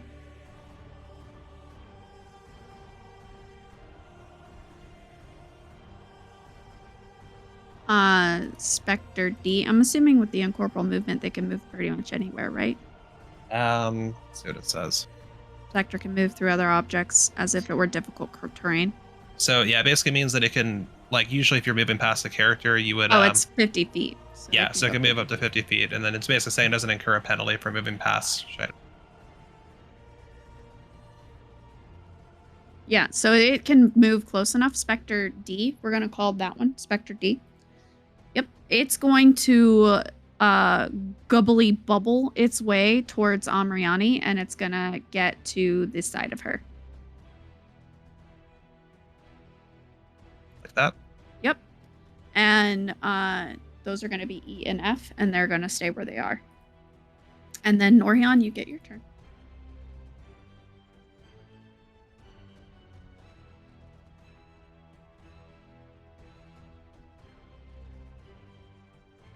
Oh lord, I'm flanked by ghosts. Jello ghosts. Jello, can I eat them? You could try. Lord, I hope you're having fun. I am having fun. This is so awesome. So for Norhion's turn, he is going to cast Fire Shield on himself. Okay. So that literally creates a shield of flames around him. So he also provides a little bit more light as well. And then that's one action. And no, we'll just kind of do that for now. Norhion is also going to back up to the top of the stairs a little bit here. I'll demonstrate that on the map. All right. As you make a little bit more light, the ghosts kind of hiss at it. You know, it doesn't do anything, but they're like. All right. Now we're back at the top of the order. So we're back at Amriani. Alrighty. Two ghosts in front of me. Yep, you have Spectre A and Spectre D in front of you. Alright, this is what I'm gonna do. Let's see here. Spectre A is already injured. Spectre D is untouched. Yeah, I'm going to... Yeah.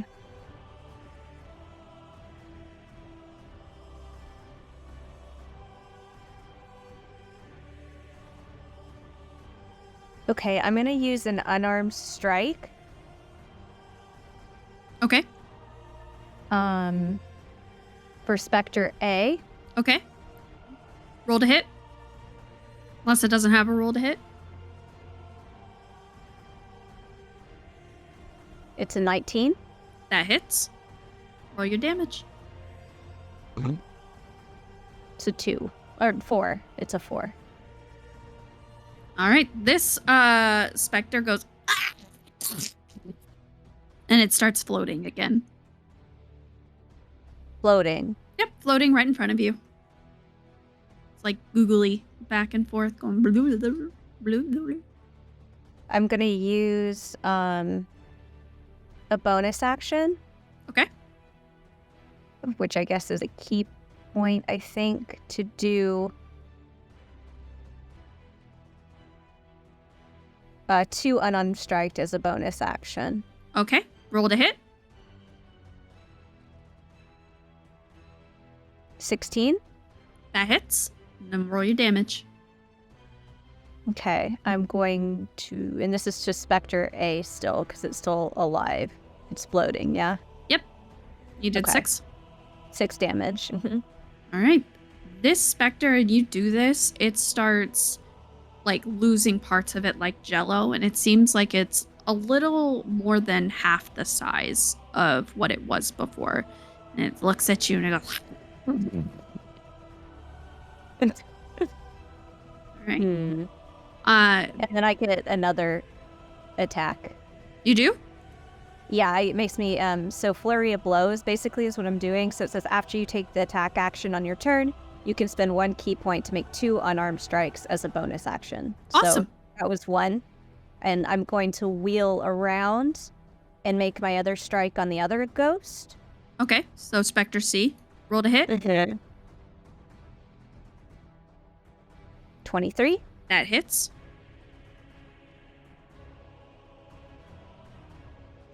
Three. Egg salad. Nice shooting, Tex. Thank you. All right. So Viviri has this googly ghost behind her. So with it being in melee range, she is going to cast Primal Savagery. So as she does this, her fingernails and her teeth extend as if she herself has now become an animal. And she swipes at this googly ghost and does 15 damage, 15 acid damage. So Spectre B, as she does this and she slams her nails through it, it just explodes and green goo covers all over her and splatters all over the walls.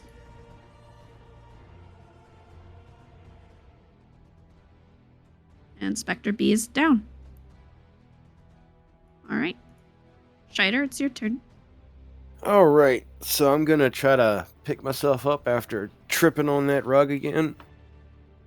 And Who knew making out of silk would be so dangerous? Right. I'm gonna turn around and face the ghost that's by me and try to cast Chromatic Orb once again. Okay. Cold damage, same as before. Roll to hit. 10. Oh, doesn't do it. Come The on. googly ghost sees you go to cast this and it goes and it turns into a circle and where the center of it is open and your bolt just goes right through it. Oh, it's just not my day. All right, so Spectre A, which is in front of Amriani, is going to try to reach out and grab her again with Life Drain. I rolled a 9. Does a 9 hit? No. So you're going to like spin out of the way. So it goes to grab you and you're just like, no, not today, Satan. Not today, Satan. All right, and then Spectre C, which is right next to you, it is also in melee range, so it's going to try to do this as well. It should be D. Well, it's C now, because I messed up. I'll switch All it. right, does an 11 hit? No.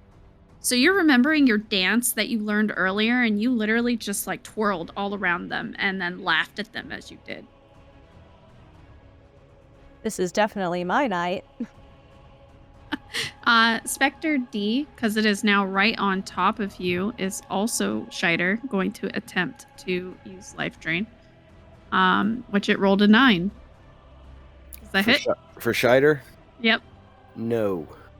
Great. So you then pay it back in kind. So when it goes to grab you, you grab that tablecloth and you throw it up in its face and you go, not today. All right. Spectre E is going to make its way towards Northerra. It has 50 feet fly speed, so if you can count the squares, you can.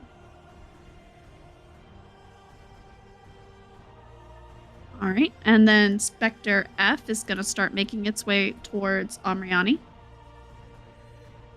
Oh my goodness. All right.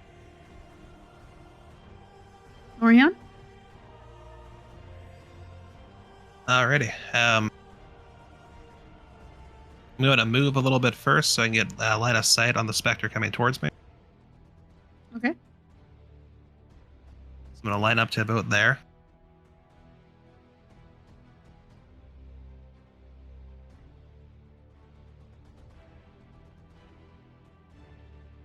And then we are going to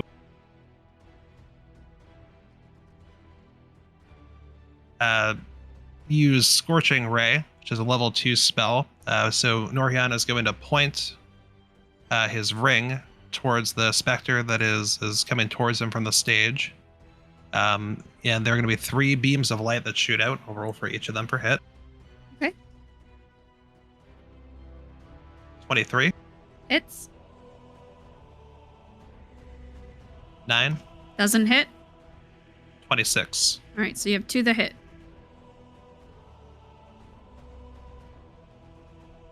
That's 3 fire damage for the first. Oh wait, no, it's more than that. My bad. It's 7 because I have a +4 modifier for Sork. So it's then 11 for the second. So 7 and then 11. Yep. All right. As you do, you evaporate some of the goo of this ghost, and it starts looking, instead of like a big fat ghost, it looks like it got some liposuction done, and now it's like nice and slender and ready for a summer.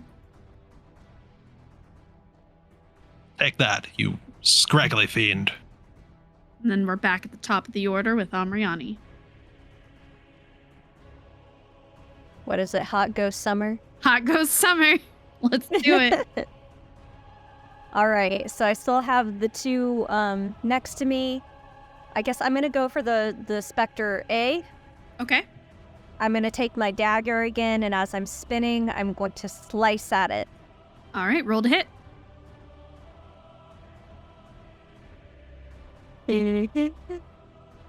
Oops, wrong one. 25. That hits. All right, so damage 9. Excellent. So as you go to damage this specter, you get about halfway through its body when it just explodes. Goo and viscera go everywhere. It's all over you. It's all over the ghost next to you. It's splattered onto the benches. It's a freaking mess. I laugh maniacally. Needless to say, it's dead. Excellent. Does that end your turn? Yes. All right. Viviri is going to use all of her movement to run forward. And that'll end her turn, I think, right? Yeah, unless you want to try a range attack. I can try. Let's see. She's gonna cast Guiding Bolt. Yeah, you're definitely within 120 feet.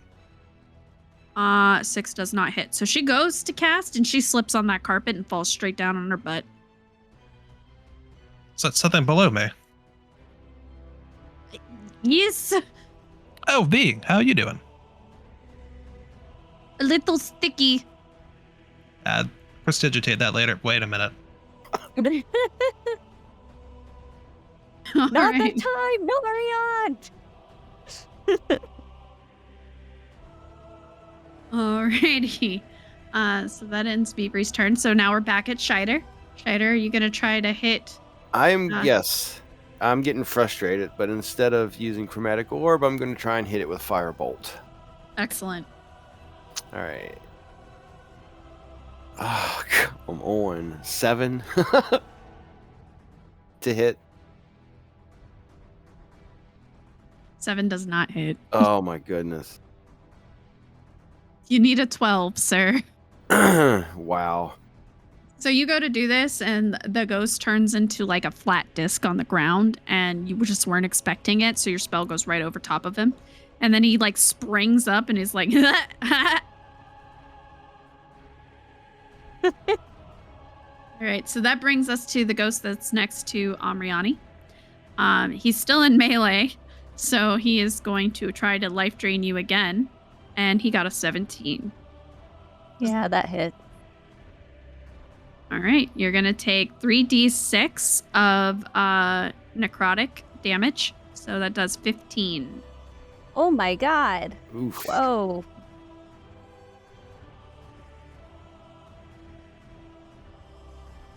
No. Do you have a reaction? You could try to react.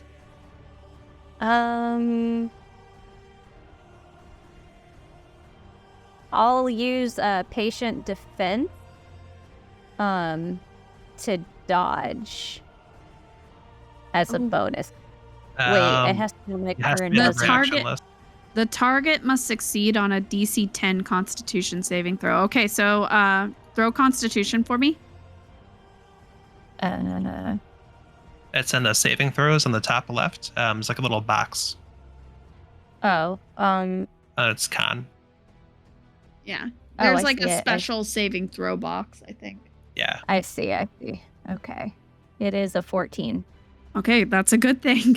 Says if you had failed that, your hit points maximum would have been reduced by the same amount of damage you took. So you also would have lost 15 health points total. Like your maximum number of health points would have reduced. I wouldn't have been able to heal you back for that amount. Oh. Wait, so I didn't dodge. I still took the damage. Yeah. Yeah. Okay. Got it. Alrighty.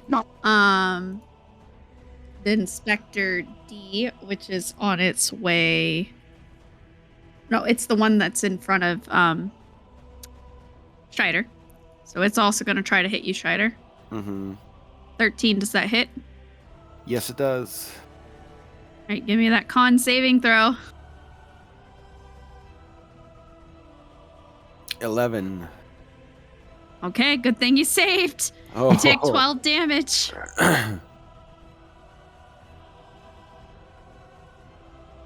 Alrighty. That hurt a little bit. Just a little tickle. Believe it or not, this is considered an easy encounter. Spectre E, which is on its way to Northerra, it's going to use its full move speed to try to get to him. It's closing in. Spectre F is going to try to move towards Amriani.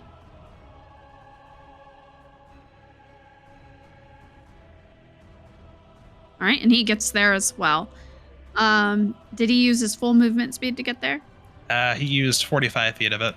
All right, so then he's still now in melee, so he can roll to hit. Can I do an opportunity attack? I don't know if that's an opportunity attack. No, because it's only when something leaves your melee range. Oh, okay. When it's leaving, not when it's coming in. Yeah, so okay. if it was going, like, if it didn't stop at you and it like tried to go through you to get to like me, for example, you could have done it then, because like it would have had to like left your melee range. So Okay. it rolled a 12. Does a 12 hit? My armor class is 12, so yes. Defender wins. Okay, then no. Okay. So now we're on Northerra's. Alrighty. So Northerra sees the specter coming closer to him and decides he's going to firebolt it. All right. He gets a 24 to hit, That hits. and he pops off with 8 damage of fire. All right, that kills it. So you pop this damage off, and it starts to sizzle before it explodes. So now you have hot goo flying. Roll a dex save. 8. You take 1 damage from the hot goo. Is it like, what kind of damage is it? Just flat damage. Oh, okay. It's for fun. Okay, ducks. All right. We're back at the top of the order with Amriani. You have 2 ghosts flanking you. You have Spectre C and Spectre F. All right, I'm going to do something similar that I did before. I'm going to do an unarmed strike All right. on Spectre C. Okay.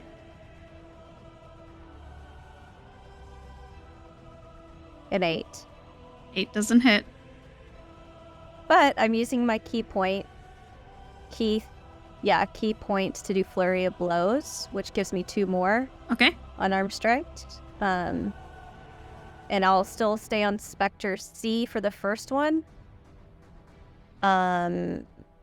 So flurry of blows.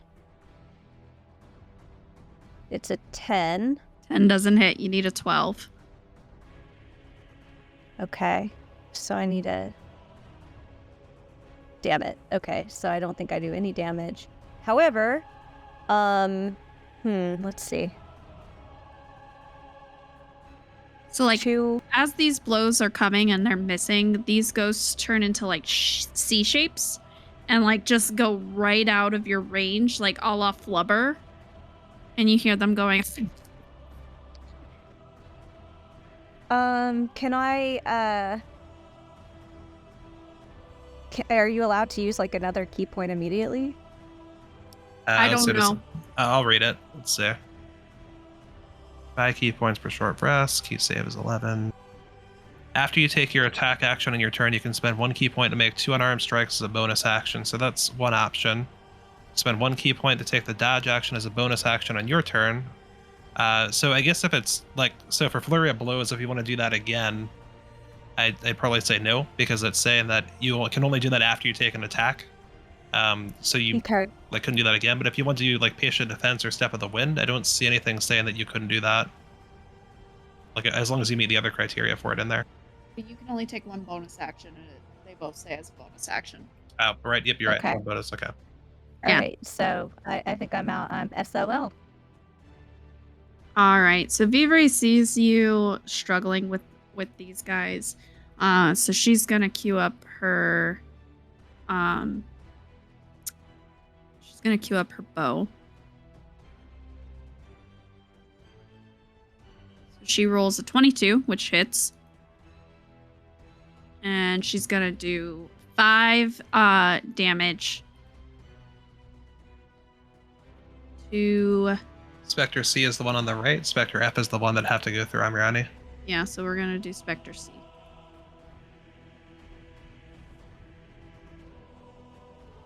All right. So this Spectre is starting to look a little worse for wear. Spectre C. All right, Scheider, your turn. All right. Scheider's getting pretty frustrated. Shatter. Yeah. Shatter. That thing is, you were between that thing and I. If you'd like me to be able to help you with this, you're going to have to find a way to get me a clear shot on that thing. Okay, I'm going to step to my left just a little bit. There we go.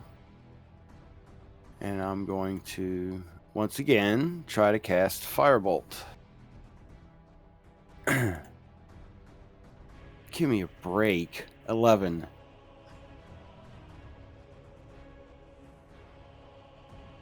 I'm gonna let you roll with advantage because His frustration is so great. It's so great. The gods have pity.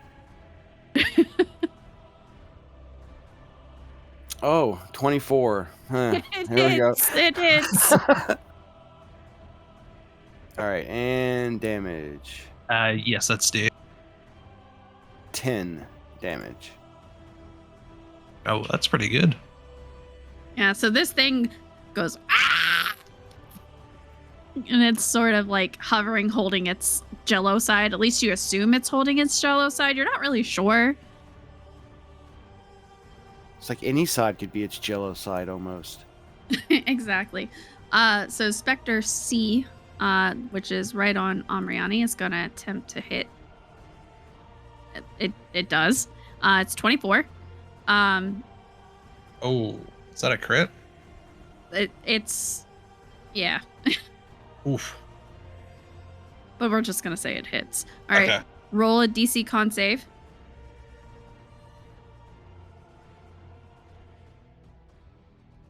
$20, $30, $20. Yep, that saves. You take 12 damage.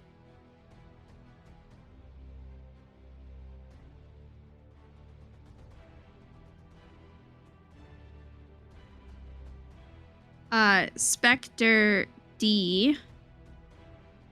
Oh no, that's the one. Yeah, that's in front of Scheider. You're looking at F, yeah?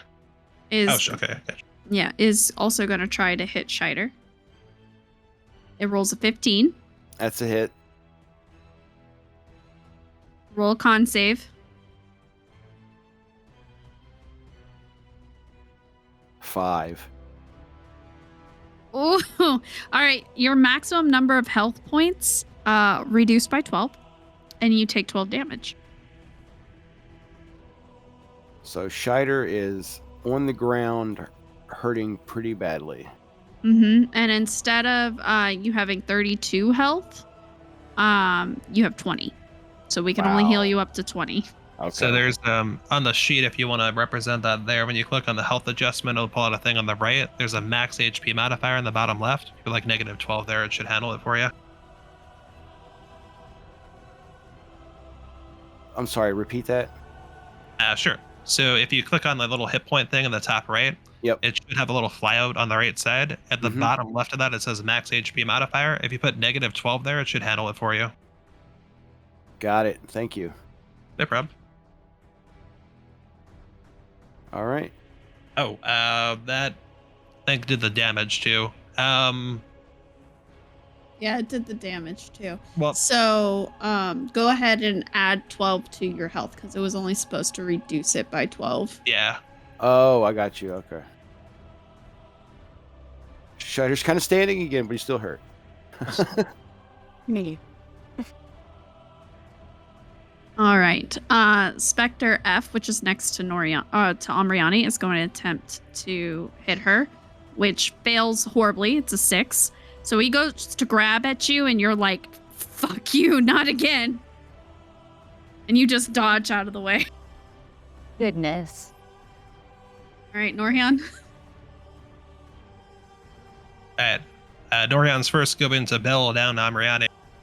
Amriani, you may need to disengage from those two so that Viviri and I can help more from here. Right now, we can't really shoot much without hitting you while trying to hit them. Understood. And then Norhian's going to walk a little bit down the corridor. Should also check if you guys have health potions in your inventory. Yeah. So he's going to get just far enough with using his 30-foot walking speed to be able to take a firebolt shot at the specter that's assaulting our good little halfling friend over there. Spectre D. Yep, Spectre D. We have a 21 to hit. Hits.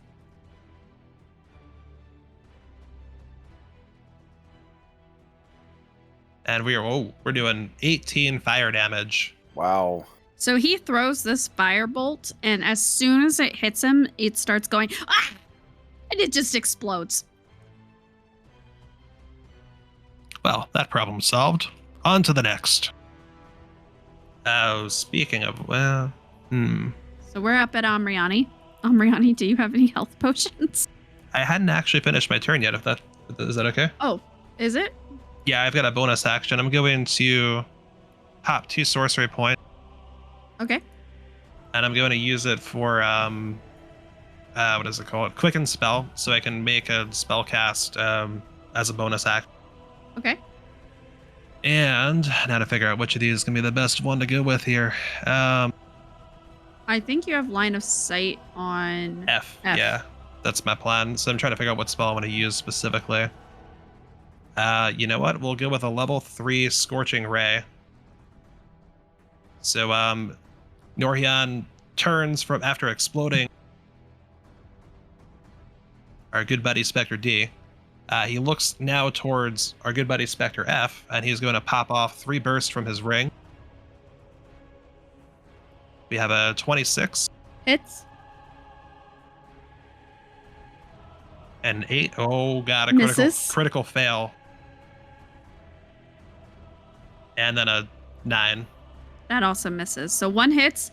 Your critical fail one, when you fire this bolt, it actually hits the railing above you.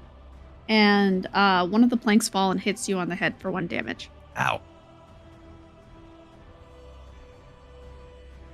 For the one that hits, it's going to do 13 fire damage.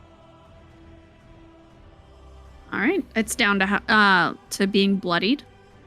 So Amriani, you notice that the one that was standing full strength in front of you has sort of started to falter to the side.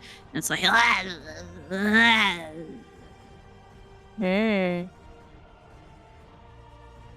So it's my turn, so I am going to disengage. And I guess dash away, like towards Viviri. All right. Do you use your full dash speed? Yes. So you get 80 feet with that, alright? So yeah, you can definitely make it to B. You want to go in front of her, behind her, to the side of her? I'll go behind her. Yeah, don't block me.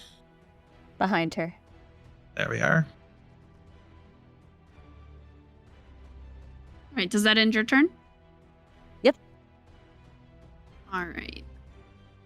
With you now within touch range of Viviri, she is going to reach behind her, and she is going to cast Cure Wounds on you. And you are going to heal for 17. Yay, thanks, Viv. Do you feel better now? Much. Good. True friend. I erred, by the way. It's fine for now, but just like for the future, since Trog may handle it differently, you would have had to spend a key point to do both dash and disengage in the same turn. That's all right. She dashed anyway. Yeah, no, I'm Yeah. saying fine for now. Just I realized. That's fine. Whatever. I'm a baby DM. He'll live. All right, Scheider. It is now your turn. It does look like if you wanted to move into the box, you could make a ranged spell attack from the box. All right, let's give that a shot. Front row seat. Yeah, I'll try the Spectre closest to me. I Spectre believe. F. Okay, Spectre F. And we will try Chromatic Orb again. Let's do it. 14 to hit. That hits. Oh, thank God. All right. Here we go with the cold damage. 19 cold damage. Ooh. So you hit this thing and it freezes before it just shatters down onto the ground. The Shider's up in the raft, or the box, just jumping up for joy. Woohoo! He finally hit something. Nice shot. All right. And now Spectre C is going to use its full move speed to try to get to Viviri. All right, so 50 feet.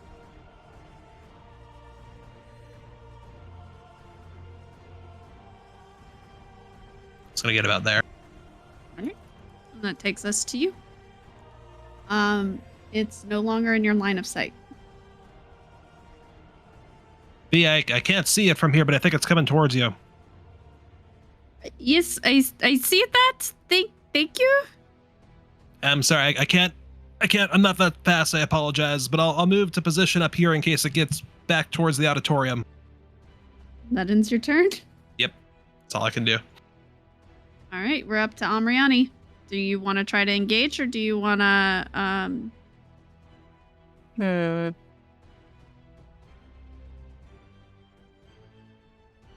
I think I'm going to do.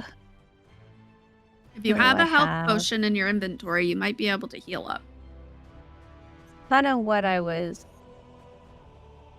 thinking I might do. I have 2 health potions. I think I'm going to use one to heal. Great. I think that's a great idea.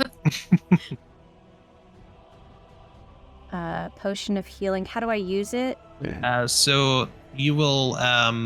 So it says character regains 2d4 plus 2 hit points. So in the bottom left, you'll see the little dice icon. You'll click that. You'll click 2 of the d4 die, and then you'll click to roll, and you'll add 2 to whatever that result is. Whoops. Oh no. Okay. 2, and then how do I roll it? So in the bottom left, if you I think I figured it out. okay. Okay, so 1 plus 1 equals 2. Okay, and then you'll add 2 to that, so it'll be 4. So you'll heal 4 hit points, and then in your inventory, when you click on the potion of healing, like a little quantity thing will pop up on the right. Just hit the minus button; it'll bring you down to 1 from 2. Okay. Perfect. Thanks. No problem. You're welcome. All right, and so that'll end your turn. Viviri is going to draw up her bow. Ooh, nat 20. All right, and so she does 7 critical damage.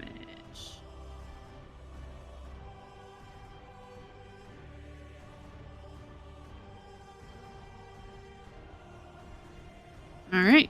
Scheider, this is now out of your line of sight. Mm-hmm. Do you want to use your move, or do you want to stay where you are? Do you want to try to heal yourself? Do you have a health potion? I don't have any way to heal myself, so I'm going to try and move my way toward Viviri and Amriani. All right, Do you want to so- go down the stairs? Yes. Or... So You use his full movement speed. The Spectre C is going to be able to use its movement to get right up on me. It's going to attempt to hit, and it's going to critically fail. So it's going to try to get to me, and Amriani, you're seeing this happen. You just grab me and you pull me back. Watch out! And then we are back to Norion. Norion, are you staying where you are? Yeah, I won't be able to get down there in time. You've got this. All right, we're back up to Amriani. Do you want to attempt to hit this thing? Yeah, I think now I am healed up enough to where I want to sidestep Viviri and use my dagger again. All right, roll to hit. Hey. 11. 11 misses. So it sees you coming, and it does the thing where it just kind of like sidesteps you, but it's like jello, so it like wiggles as it does this, and it's like blue, blue, blue, blue. Stop taunting me! All right, so Vivri, now that it's in melee, she's going to use her dagger. And she's going to do 8 damage, which is going to explode it. And so now it exploded, and we've defeated all the wraiths. What? Is that all of them? That's all up here. Should we get, like, group up? Yeah, that'd be a good idea. Do we want to group up on the stage? That sounds like a great idea to me. Yes, let's go to the stage. You'll notice that there's still this black entity forming in the center of the room, and the temperature just keeps dropping. If anyone wants to be adjusted for their eye on the stage, let me know. Since this fight ended, does he get his health points returned? No, it needs a long rest. Okay. Taryn built this encounter. So Hildar. Like we're all taking our curtain call. Yep. Hildar. Cross. Yeah, what? Do you want to join? Up to you. It's up to you. Up to you. It's up to you. Yeah, I'll join in.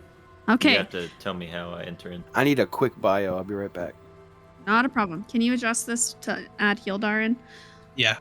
All right. So while Viviri and Norhion thought Hildar was staying with Belly, turns out he was just asleep in the back of the carriage and nobody realized it. So figuring out that stuff was going down with his extra special roguey senses, he has now returned to the opera house. He's met Phelan, Viviri's brother, who gave him his own orange jumpsuit with Poltergeist Hunter on the breast, and has sent him into the building. Would you like to join everybody on stage? Yep. 1 second. What the hell's going on in here?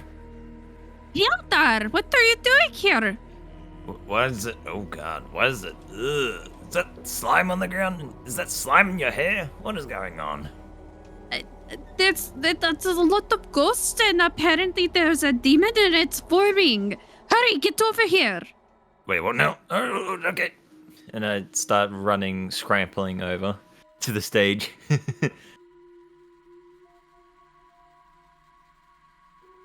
So believe it or not, this is that was supposed to be the easy part of the encounter.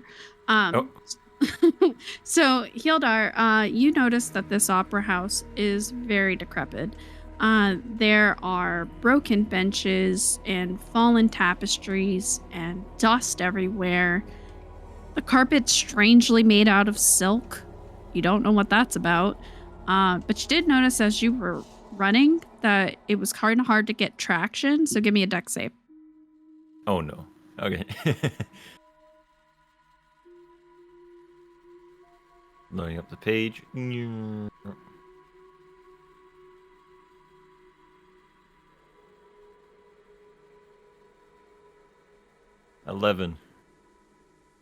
Yeah, so as you're running, you actually start to tumble, and you become a rolling dwarf all the way until you hit the orchestra pit railing. Oh god, no! Ah, Are you that was my head. alright? What are you drinking on the way in? No, there's slime on the ground, you're blind. I didn't trip from it. You probably floated over your flame boots or something. I get up and just, like, dust off. Yeah, always. Alright, so as this monster is forming, I am going to cast Pass Without a Trace so that we can actually begin this encounter in stealth. That way we are going to get an opportunity attack, a surprise attack round before the enemy comes up. Do we want to do the stealth with advantage that would give us, or do we want to just... Like, It's stealth plus 10. okay, stealth plus 10, okay. So I rolled a 19. I rolled a 12, an 11, because I have -1 for that. All right. Hildar, what's your stealth? What was it? So Roll- it's 10. Roll for Plus stealth whatever. plus 10. Oh, okay, yeah, so 19. Okay. Does this thing tell me what her perception is? Yeah, it does. Let me look it up for you, though. It is... I don't have me enter it. Where'd it go on here? Passive perception is 12. So if you're doing anything other than passive perception, that uses... perception is a wisdom, so... Wisdom, it's a plus 2, so. So +2, and then is a... Yeah, so she doesn't have proficiency, so yeah, it'd just be a +2. So you can do a wisdom roll, or you Yep, can take the 12. I did a wisdom roll. I'm Did a back. 4. Dang! I cast Pass Without a Trace so that we're gonna start this encounter in a surprise round. So roll stealth plus 10.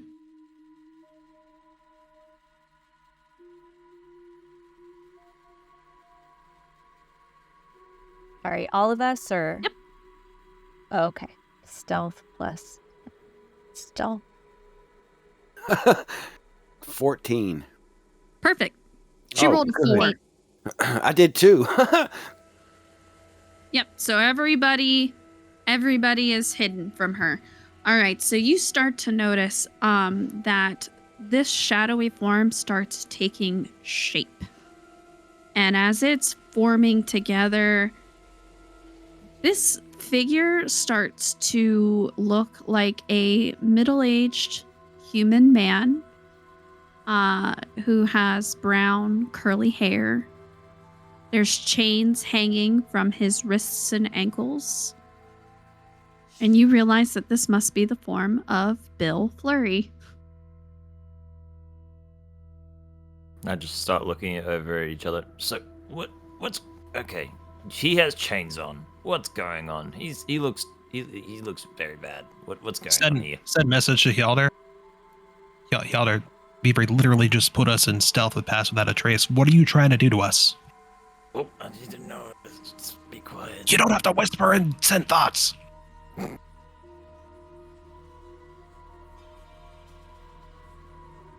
Oh wait, do I need to roll initiative? Well, yeah, everybody roll initiative. 16. 4. Nat 20. No. Dang. 25. All right, so we've got 20, 25.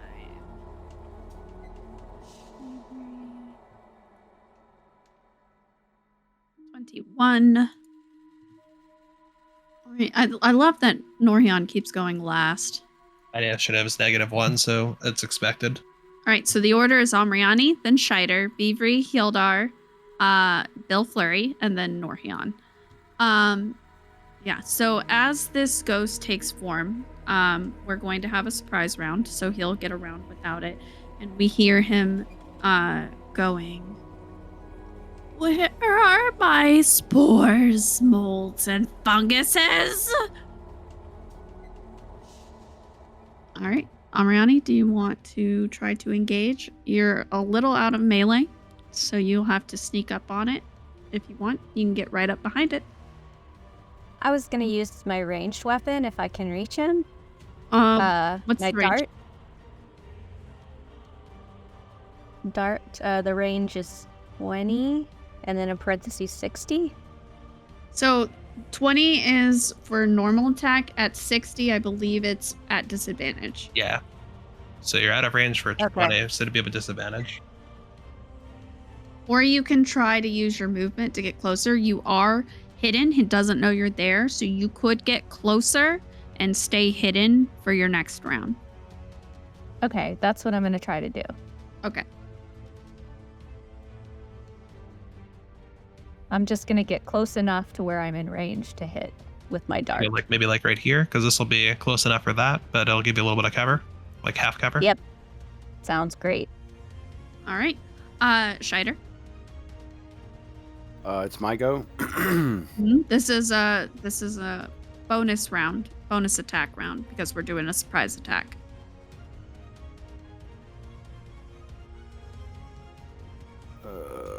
I will cast. Since it's surprise, don't they get to roll with advantage? If they're casting something, yeah. Yeah. Or attacking, yeah.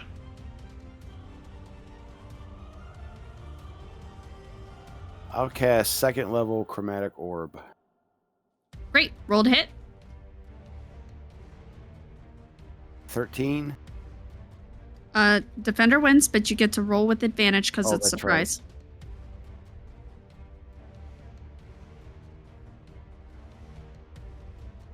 Right. 13. 2 13s. Oh my god. Right. That too. All right. So Viviri is going to as her surprise round, she's going to use guidance on you.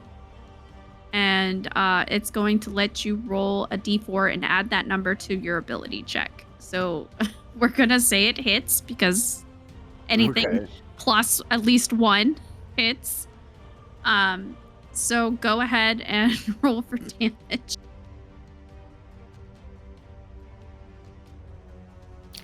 13 cold damage.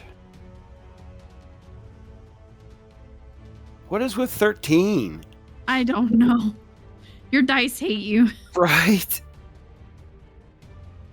All right, Hildar, are you going to try to get within melee or are you going to try to cast from range? I'm going to get in melee. All right. So go ahead and tell Taryn where you want to be. So what's your move speed? Let's see. 25. 25. So to get in melee, you'd have to dash. Yep, dash in time. Does dash pull you out of stealth?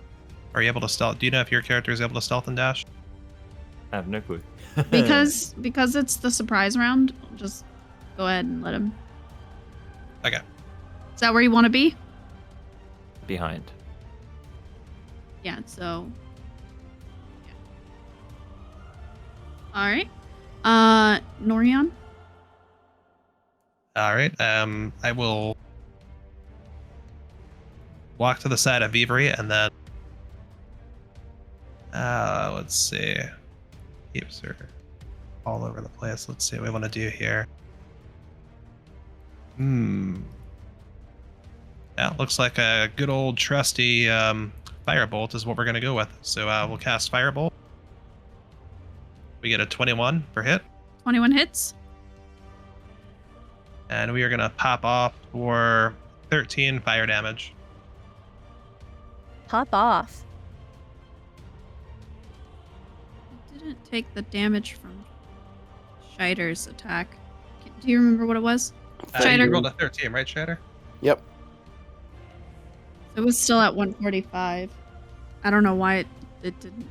But, okay, so that brings us up to the top. So you see Bill Flurry, my bad. He turns and he's like, "I shoot Tex."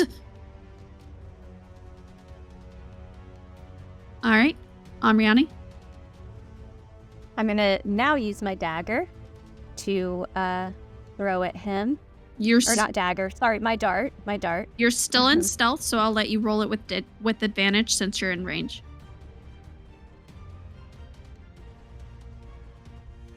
Okay, so 22, and then I roll again. You For don't need to. advantage? That was definitely a hit. Okay, so now I roll the damage. 6. Excellent. And it goes. All right, Shider. This is not a surprise round, right? Or is it? But you use no, chromatic not now. so yeah, no. Okay.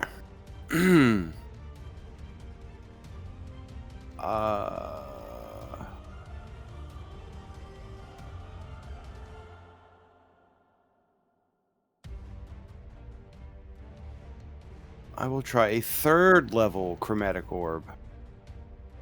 All right, 16.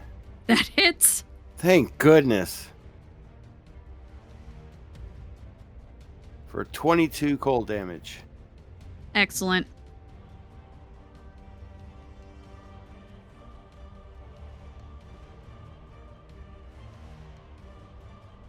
All right, so then Viviri is going to gear up. She is going to cast. She's actually going to pop her starry form. So as you see this, you see that she turns into her own sorts of light source, which for those of you without dark vision makes this infinitely easier for you to see. Oh, I do have dark vision. She rolled a 14. That hits. She does 3 radiant damage as her bonus action.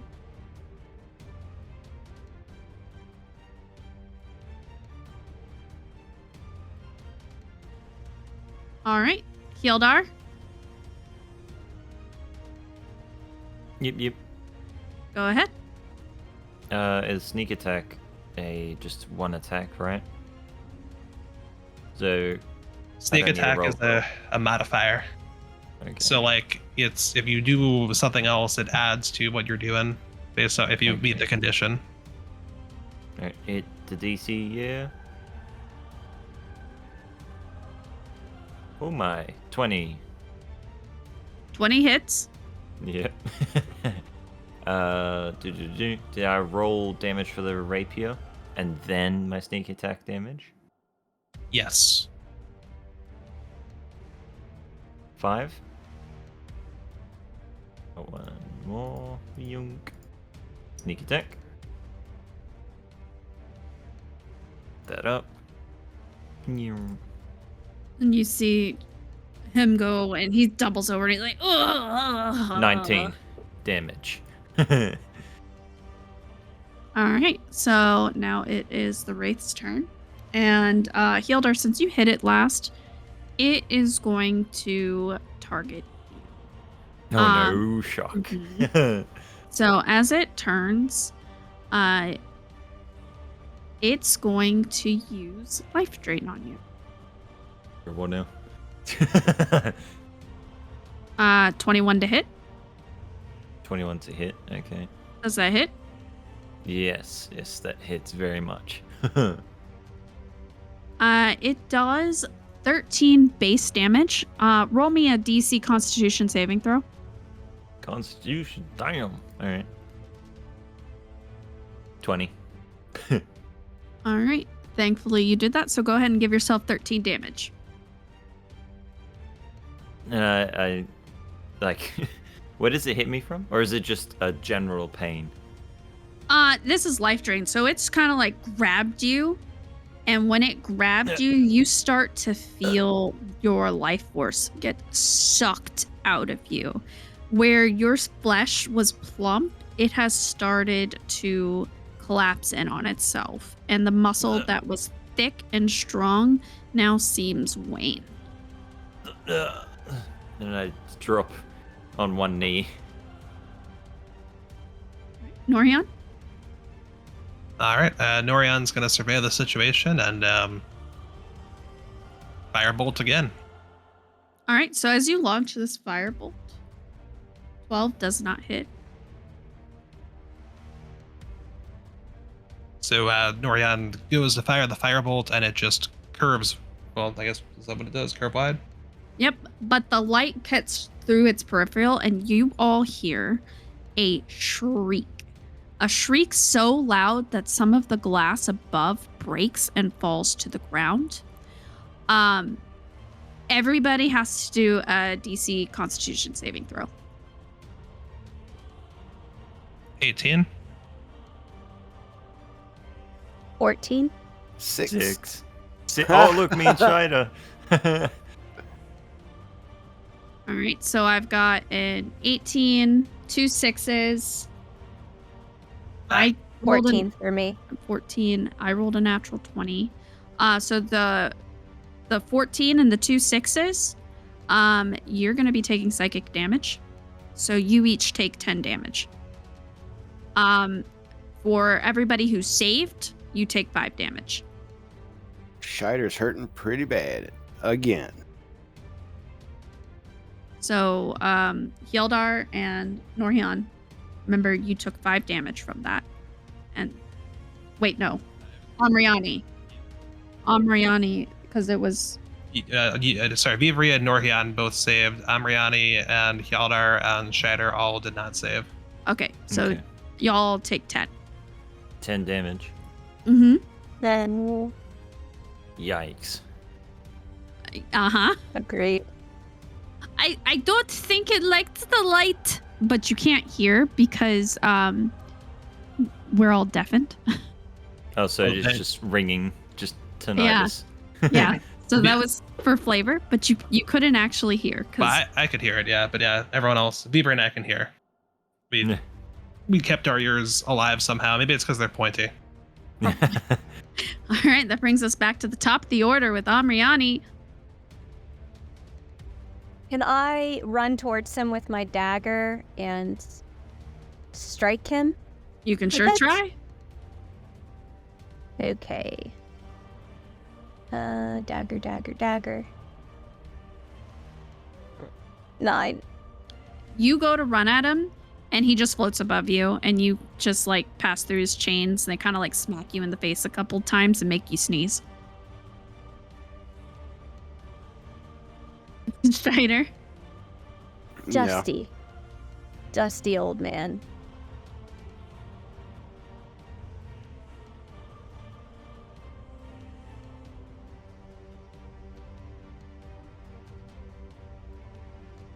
Is it Scheider's turn? Yep. Okay. I'm gonna do another 3rd level chromatic orb. All right. 21 to hit. It hits. 15 damage. Nice. Oh. Alrighty. Where is Scheider? Is he next to me? Yep, he's standing right next to you.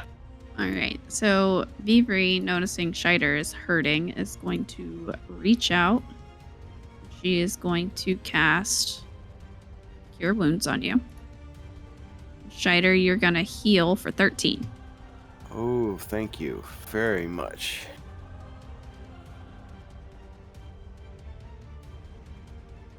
And then as her bonus action, she's going to... Can I use just guidance as my bonus action? Is that...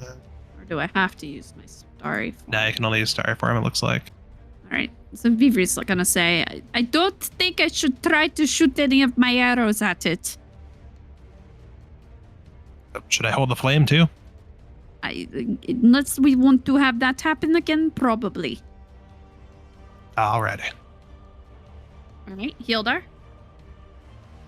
I stand up shakily and prepare my rapier again to go for a A slice and dice? Slice and dicing. Go for it.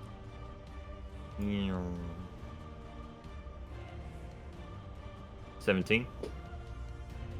All right. 17 hits. damage time. 5. Oh wait, I don't have stealth anymore, so just 5. Yeah. Yep. Yeah. Okay, 5 damage. That's it. Do you want to try to use your bonus action? Yes. It's interesting. I don't... Oh, there it is. Yeah. I'm going to disengage. Okay. You do that. How far back? It's like I think a 5 feet buffer. It basically just means he can't be hit by well actually yeah, it's right Melee. there. I think he's not. He can't get hit by melee, isn't that right? Yeah, it should give him at least 5 feet because let's see, yeah. Let me double check. Because usually most peeps would use disengage and be able to move, but because it's a bonus action, I gotta see how rogues handle it. Ba, ba, ba.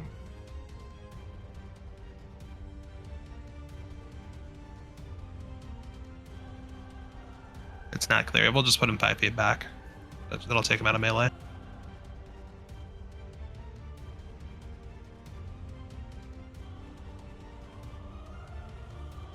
All right. So the Wraith is going to turn and look onto the stage, and it's going to cast necrotic bolts.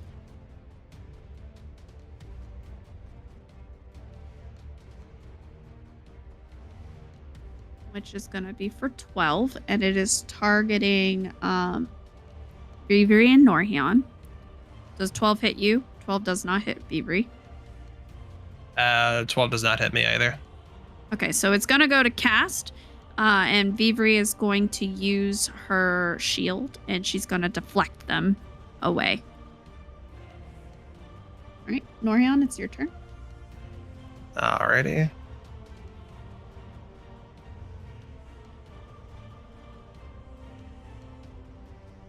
Now let's see if we can find something a little dimmer for this thing. Northerra is going to pick up a chair from the orchestra with Catapult. Yep, 3rd level catapult, and is going to chuck it right at the Wraith. That's Alright. a Dex 15 save. Dex.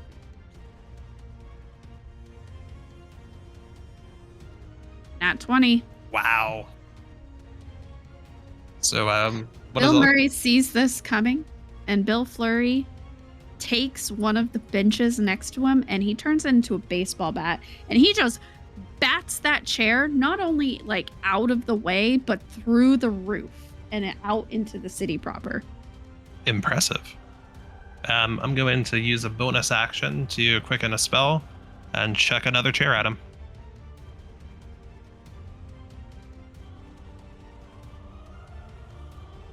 Yep. 6. So this one, he's like, ha ha ha ha, and he doesn't see the second one coming. Ha! You didn't see that one coming, did you? Damage is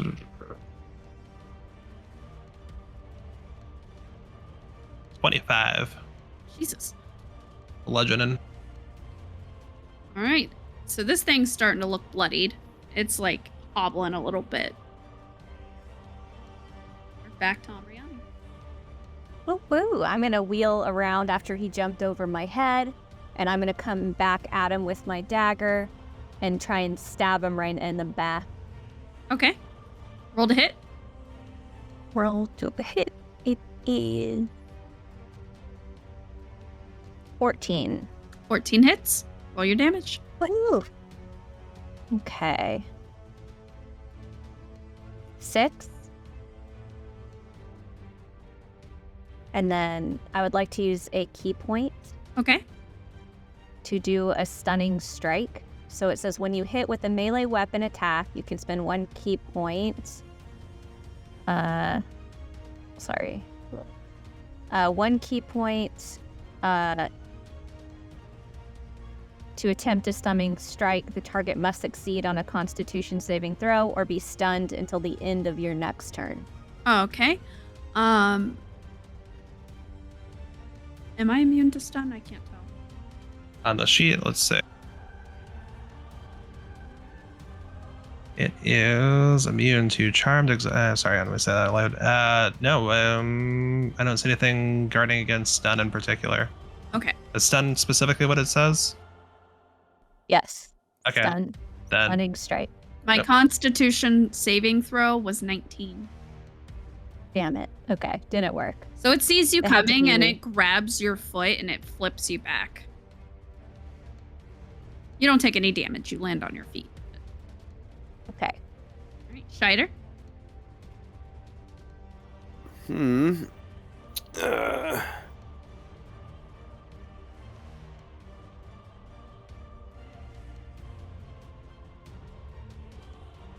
Let's try.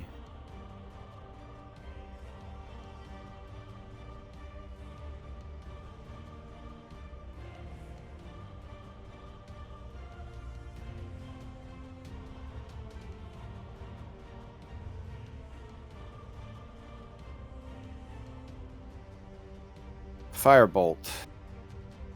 Okay, roll to hit. 13. Shit. So 13 defender wins. So it Okay. doesn't hit, but it does pass close enough that once again you hear a resounding and loud shriek. Mhm. Everybody has to roll DC 16 saving throw. for Khan. Con. Yep. Yep. 16 on the dot for Norion. 16 on the dot for Viviri. 10 for Shy. 3. What are we doing? 3 for Amriani. Constitution saving throw. Okay. 22. All right. Amriani and Scheider, you both take 8 damage. Everybody else takes 4.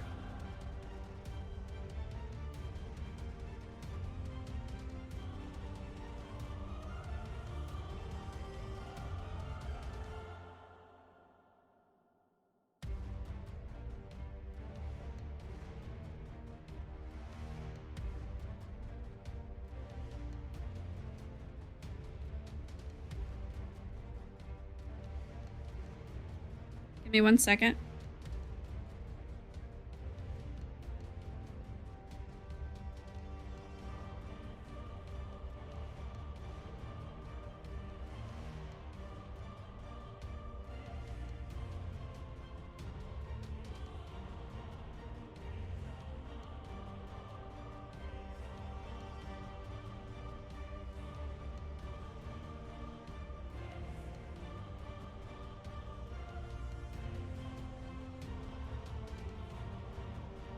All right.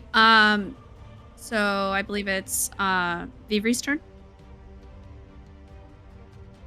Viviri is going to cast. She's gonna cast Barkskin on Scheider. So Scheider, you now have rough bark-like skin, and your AC can't be less than 16. Nice. Yep, and it is for 1 hour, unless somebody breaks my concentration. Okay. So if I take damage, it'll break. But for now, you have a AC of 16. Good. Good.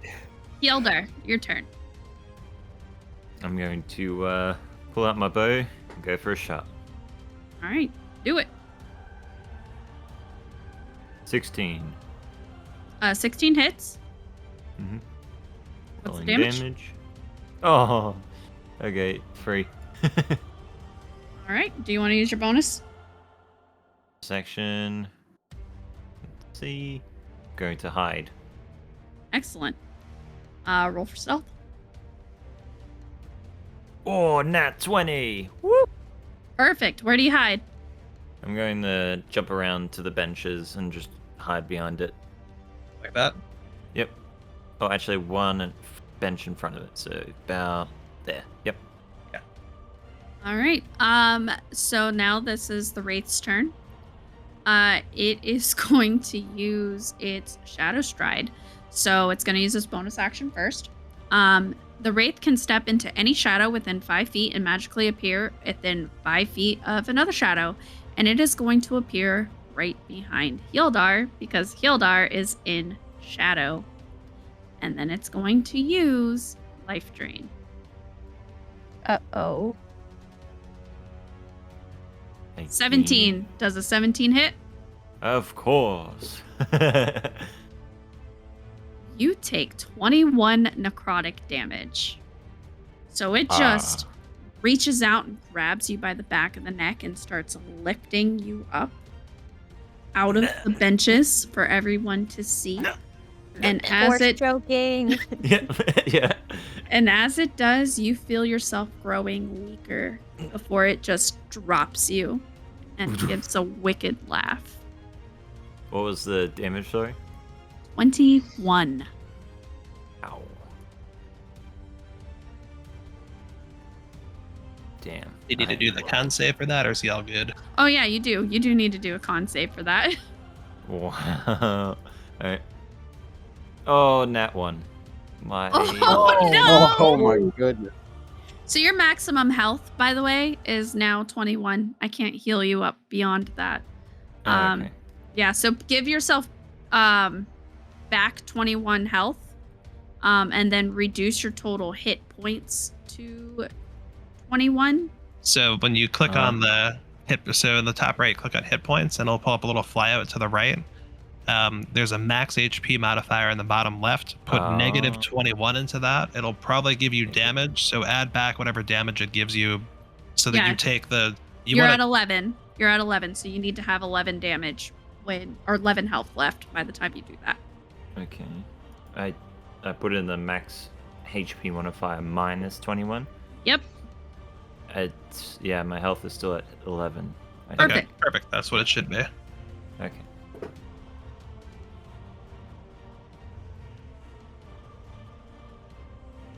Bloody hell. It says my max is 38. No, your max should HP. be still okay. be 21. Okay, so I have Aaron, to bring it's it not down. working. No, it is, because he took 21 damage, right? So he started with 50 something hit points, so it's minus from his maximum hit points. So he started at 59 hit points, right? So he's down to 38 maximum hit points from 59. Yeah, I see that. I see what you mean. Okay. Alrighty. So now it is Norion's turn. Alrighty. No So- bonus action? Just dead. I mean, you can if you want to. Oh, but yes, if please. you. This was the Wraith's turn. How do you get a bonus? Oh Do you have yeah, a reaction? right. This is the Wraith's Reaction. turn. What Do you have reaction a do you reaction? Uncanny dodge. I don't think I can use that. No, I can't. I didn't No, see because him. you didn't. Yeah, you didn't know he Yeah. was behind you. Never mind. Norian. All right. Lorian looks around the room and sees a piece of glass from the chandelier that broke earlier.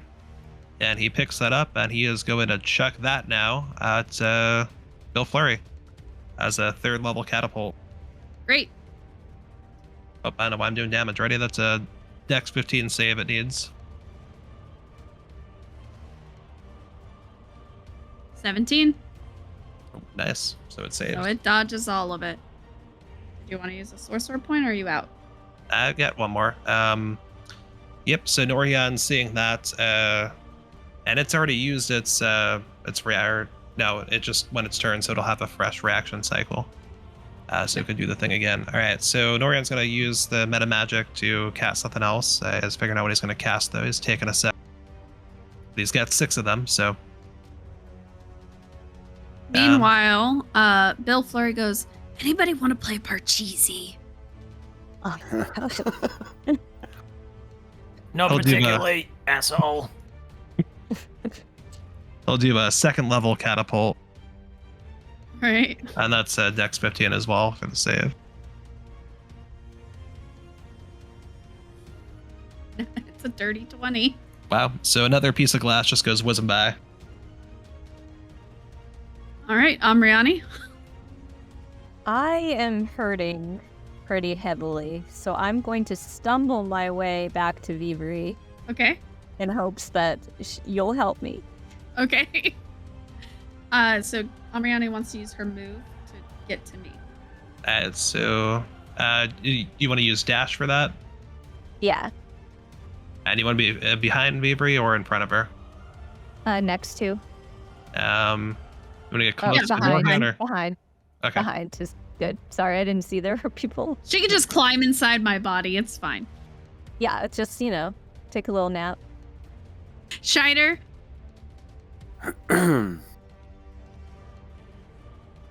Shider is Bill Flurry still in the shadows? yeah, he's right behind Hildar in the shadows. Is he invisible? I mean, you saw Hildar get hurt, and he hasn't moved, so you're not 100% certain that what you see is him, but you have a pretty good instinct that it's probably still there.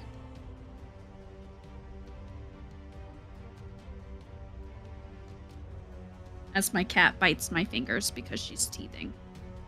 Yeah.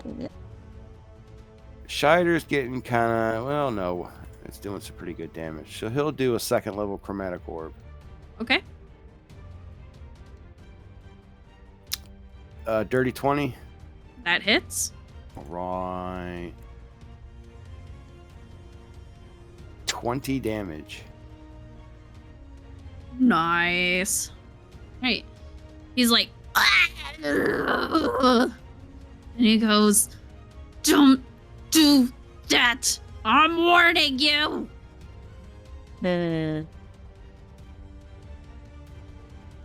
All right. Vivri.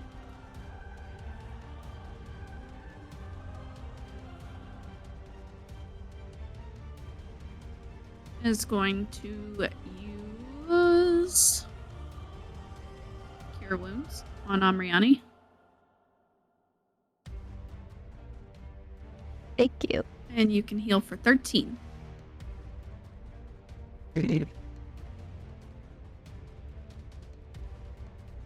All right, Hildar, Yes. it is your turn. I'm going to stand up, shuffle through my backpack while trying to keep my balance and chug down a healing potion, a greater healer potion. Awesome. You want to use your bonus action? Get the fuck away from him. So yes, dash. So you're gonna. Sorry, are you dashing or are you disengaging? Dashing. Because dashing is an opportunity attack. Yep. I'm risking Alright. it. So hold up, one sec. Let me do my potion, which is that, and then you need to roll. What is this? How do you do this again? Trying to figure out how to use the greater healing potion again. In D&D. What is it? 4 d4s. Do. Plus 4 hit points. Boink.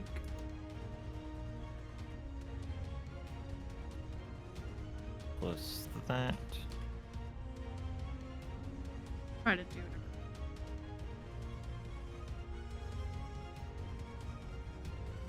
So I gain back 11. All right, so go ahead and give yourself the 11. Yep, done. All right, and then he's gonna take his opportunity attack. 17 hit. Yes. One Excellent. sec. He is. God damn. Oh. Could I do this? Uncanny dodge. No, I don't. You think I can't could. dodge. You can't dodge an opportunity attack.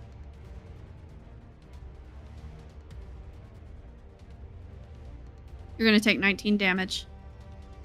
Oof. He hits you with a necrotic bolt, and he just like summons it. You see it flashing down his fingers as this green light just hits directly into your body. But you do manage to dash out of its melee range. So where are you dashing to? You can get Back to the stage. I need friends.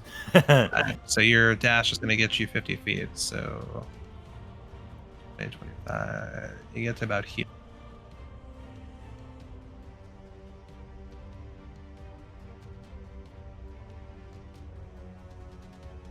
As I reach my destination up there, I'm just gonna collapse over and just heal onto the ground. All right. The Wraith, seeing that everybody is now out of its touch range, is going to gear back, getting ready to hit, and it is going to target. It can actually target 2 people with its necrotic bolt. It chose not to for Hildar since it was an opportunity attack. So it's going to target both Viviri and Northerra again.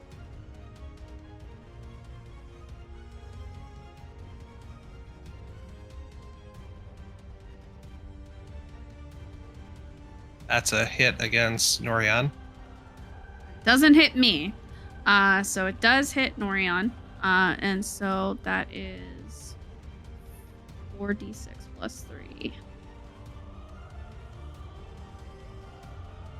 So Norian is hit for 21 damage. Oh, Are you alright? not really, but it looks like there's some kind of acid from this, and I don't think you're going to be able to heal it for a turn. With Alright. him saying that, Hildar is just gonna go like, it's the first time. I've gotten hit by a lot of things today. Alright. Norian and Hildar are almost down. It is now Norian's turn. Are you going to try to drink a potion? I can't because of Necrotic Bolt. I won't be able to heal. I can't gain health points until my 1 turn from now. So I am instead going to elect to try to nuke this thing with fire. Alright, go ahead.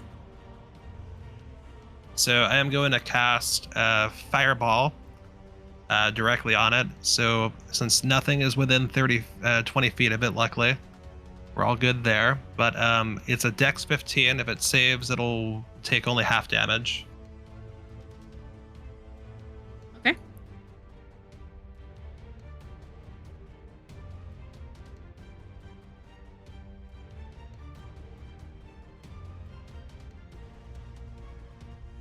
Dex. 14. That is not a save, so it is going to take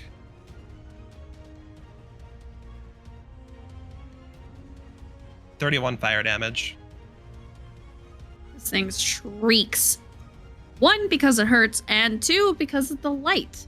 So this shriek is now going to cause everybody to have to make a Constitution saving throw again. 23. Shider got Forgot 5. We forgot 9. 13. 13. Hildar, What was that? what's your Constitution saving throw? Ah, sorry. Yeet. Oh, you gotta be shitting me. 5. Oh no. All right. Everybody except who rolled high takes 10 damage. They take 5. There was 1 person who rolled Define high. at less than 16. You have to take full damage. More than 16, you take half damage. Shider's on the And what ground, was- gasping. Full damage again. Mhm. So wait, what's mine then? What's my damage I'm taking? Because I'm at 3.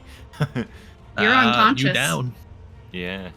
You have to so- start making saving throws. So is Norian, if it helps. No, I'm at 1. I have 1 health left. I am not having to make saving throws yet because I made the con save. At the How sound much, of... Go how ahead. much damage do it take? Did you roll higher than 16? No. 10. Okay. Oof. Just kicking our butts.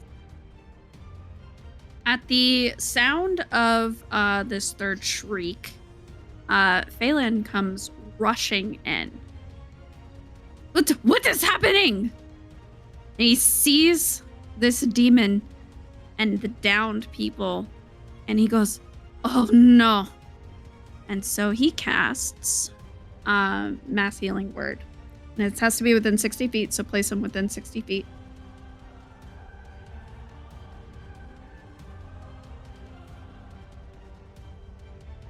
And everybody can heal for 8.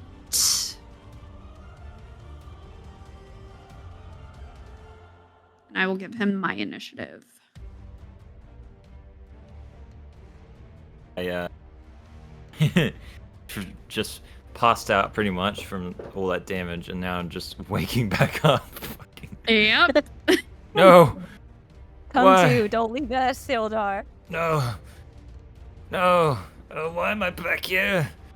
All right, Amriani, we're back up to you. Oh, what to do? This thing is hurt. It is hurting, and it is mad. Let's see. Let me see here.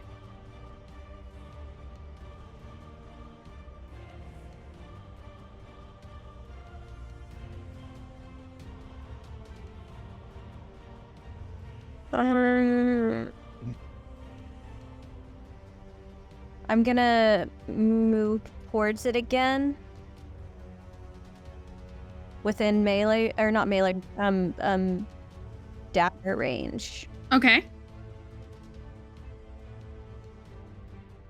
Have to be like 20 feet, I think, from him.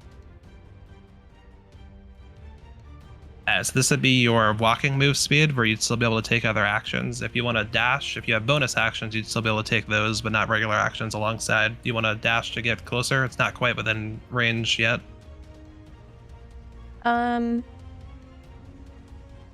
No. I'll stay. Do you want to try to use your dart? You may have to do it at disadvantage, but it could hit. That is true. Yeah, you could use it with disadvantage, sure. Yeah. So I'll you'll try. you'll I'll roll try to do twice and take the lower number.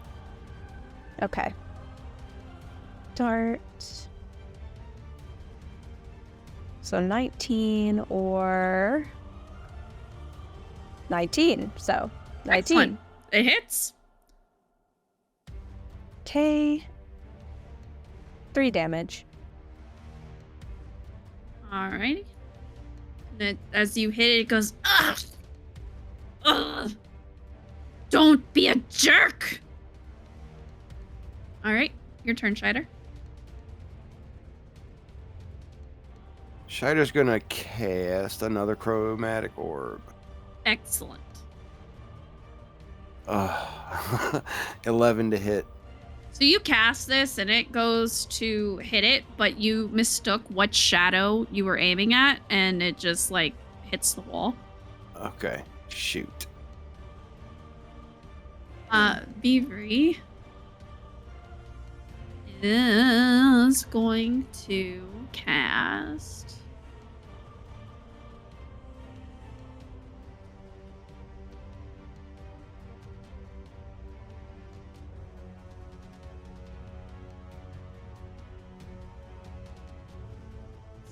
range. All right. What is the range? It's a touch spell. Oh. So I was saying who is in range. Gotcha. I'm in range for touch, and Scheider's in range for touch. You could walk to... Well, your brother's in range of Hjalдар for touch, if that helps. You could get right next to him, I think, as well, with your walk speed.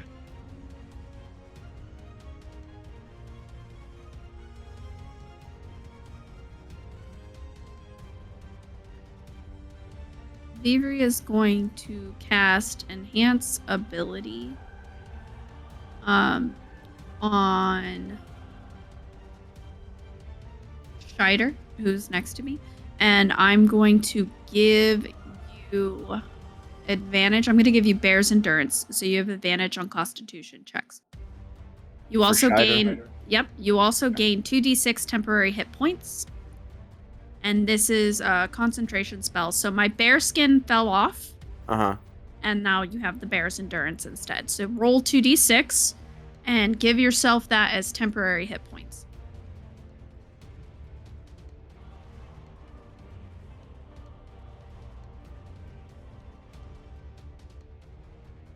Seven. All right. Cool.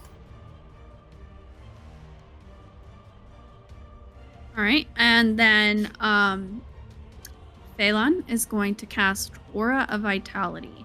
It is a 30-foot radius around him, and so for the next round of turns, Healing energy is going to radiate from him in a 30-foot radius. Until the spell ends, the aura moves with him, and you can use a bonus action to cause one creature in the aura, including you, to regain 2d6 hit points. And he is going to use that bonus action for... Everyone's in range. Perfect. For Hildar, then. What was this? Sorry. You can regain 2d6 hit points. So roll a 2d6.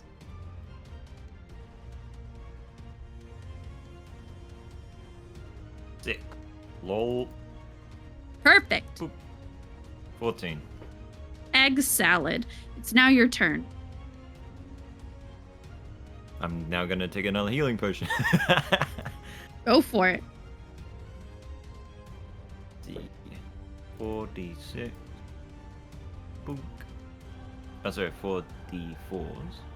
There we go. 14. Excellent.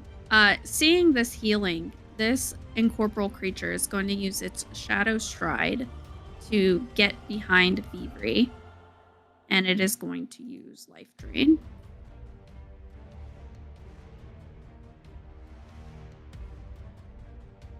And that hits. She's going to take 12 damage.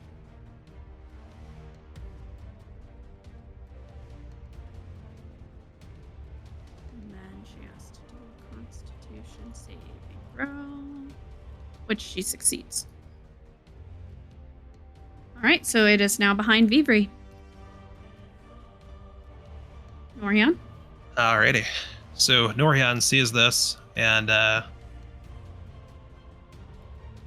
blood boils a little bit. The flame shield he's got up kind of flickers a bit. Actually, speaking of which,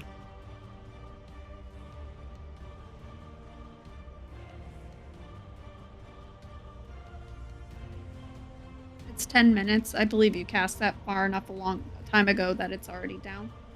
it is round. Nope, it has like one more minute, crazily, because each round's been about a minute. You cast Flame Shield in the last encounter.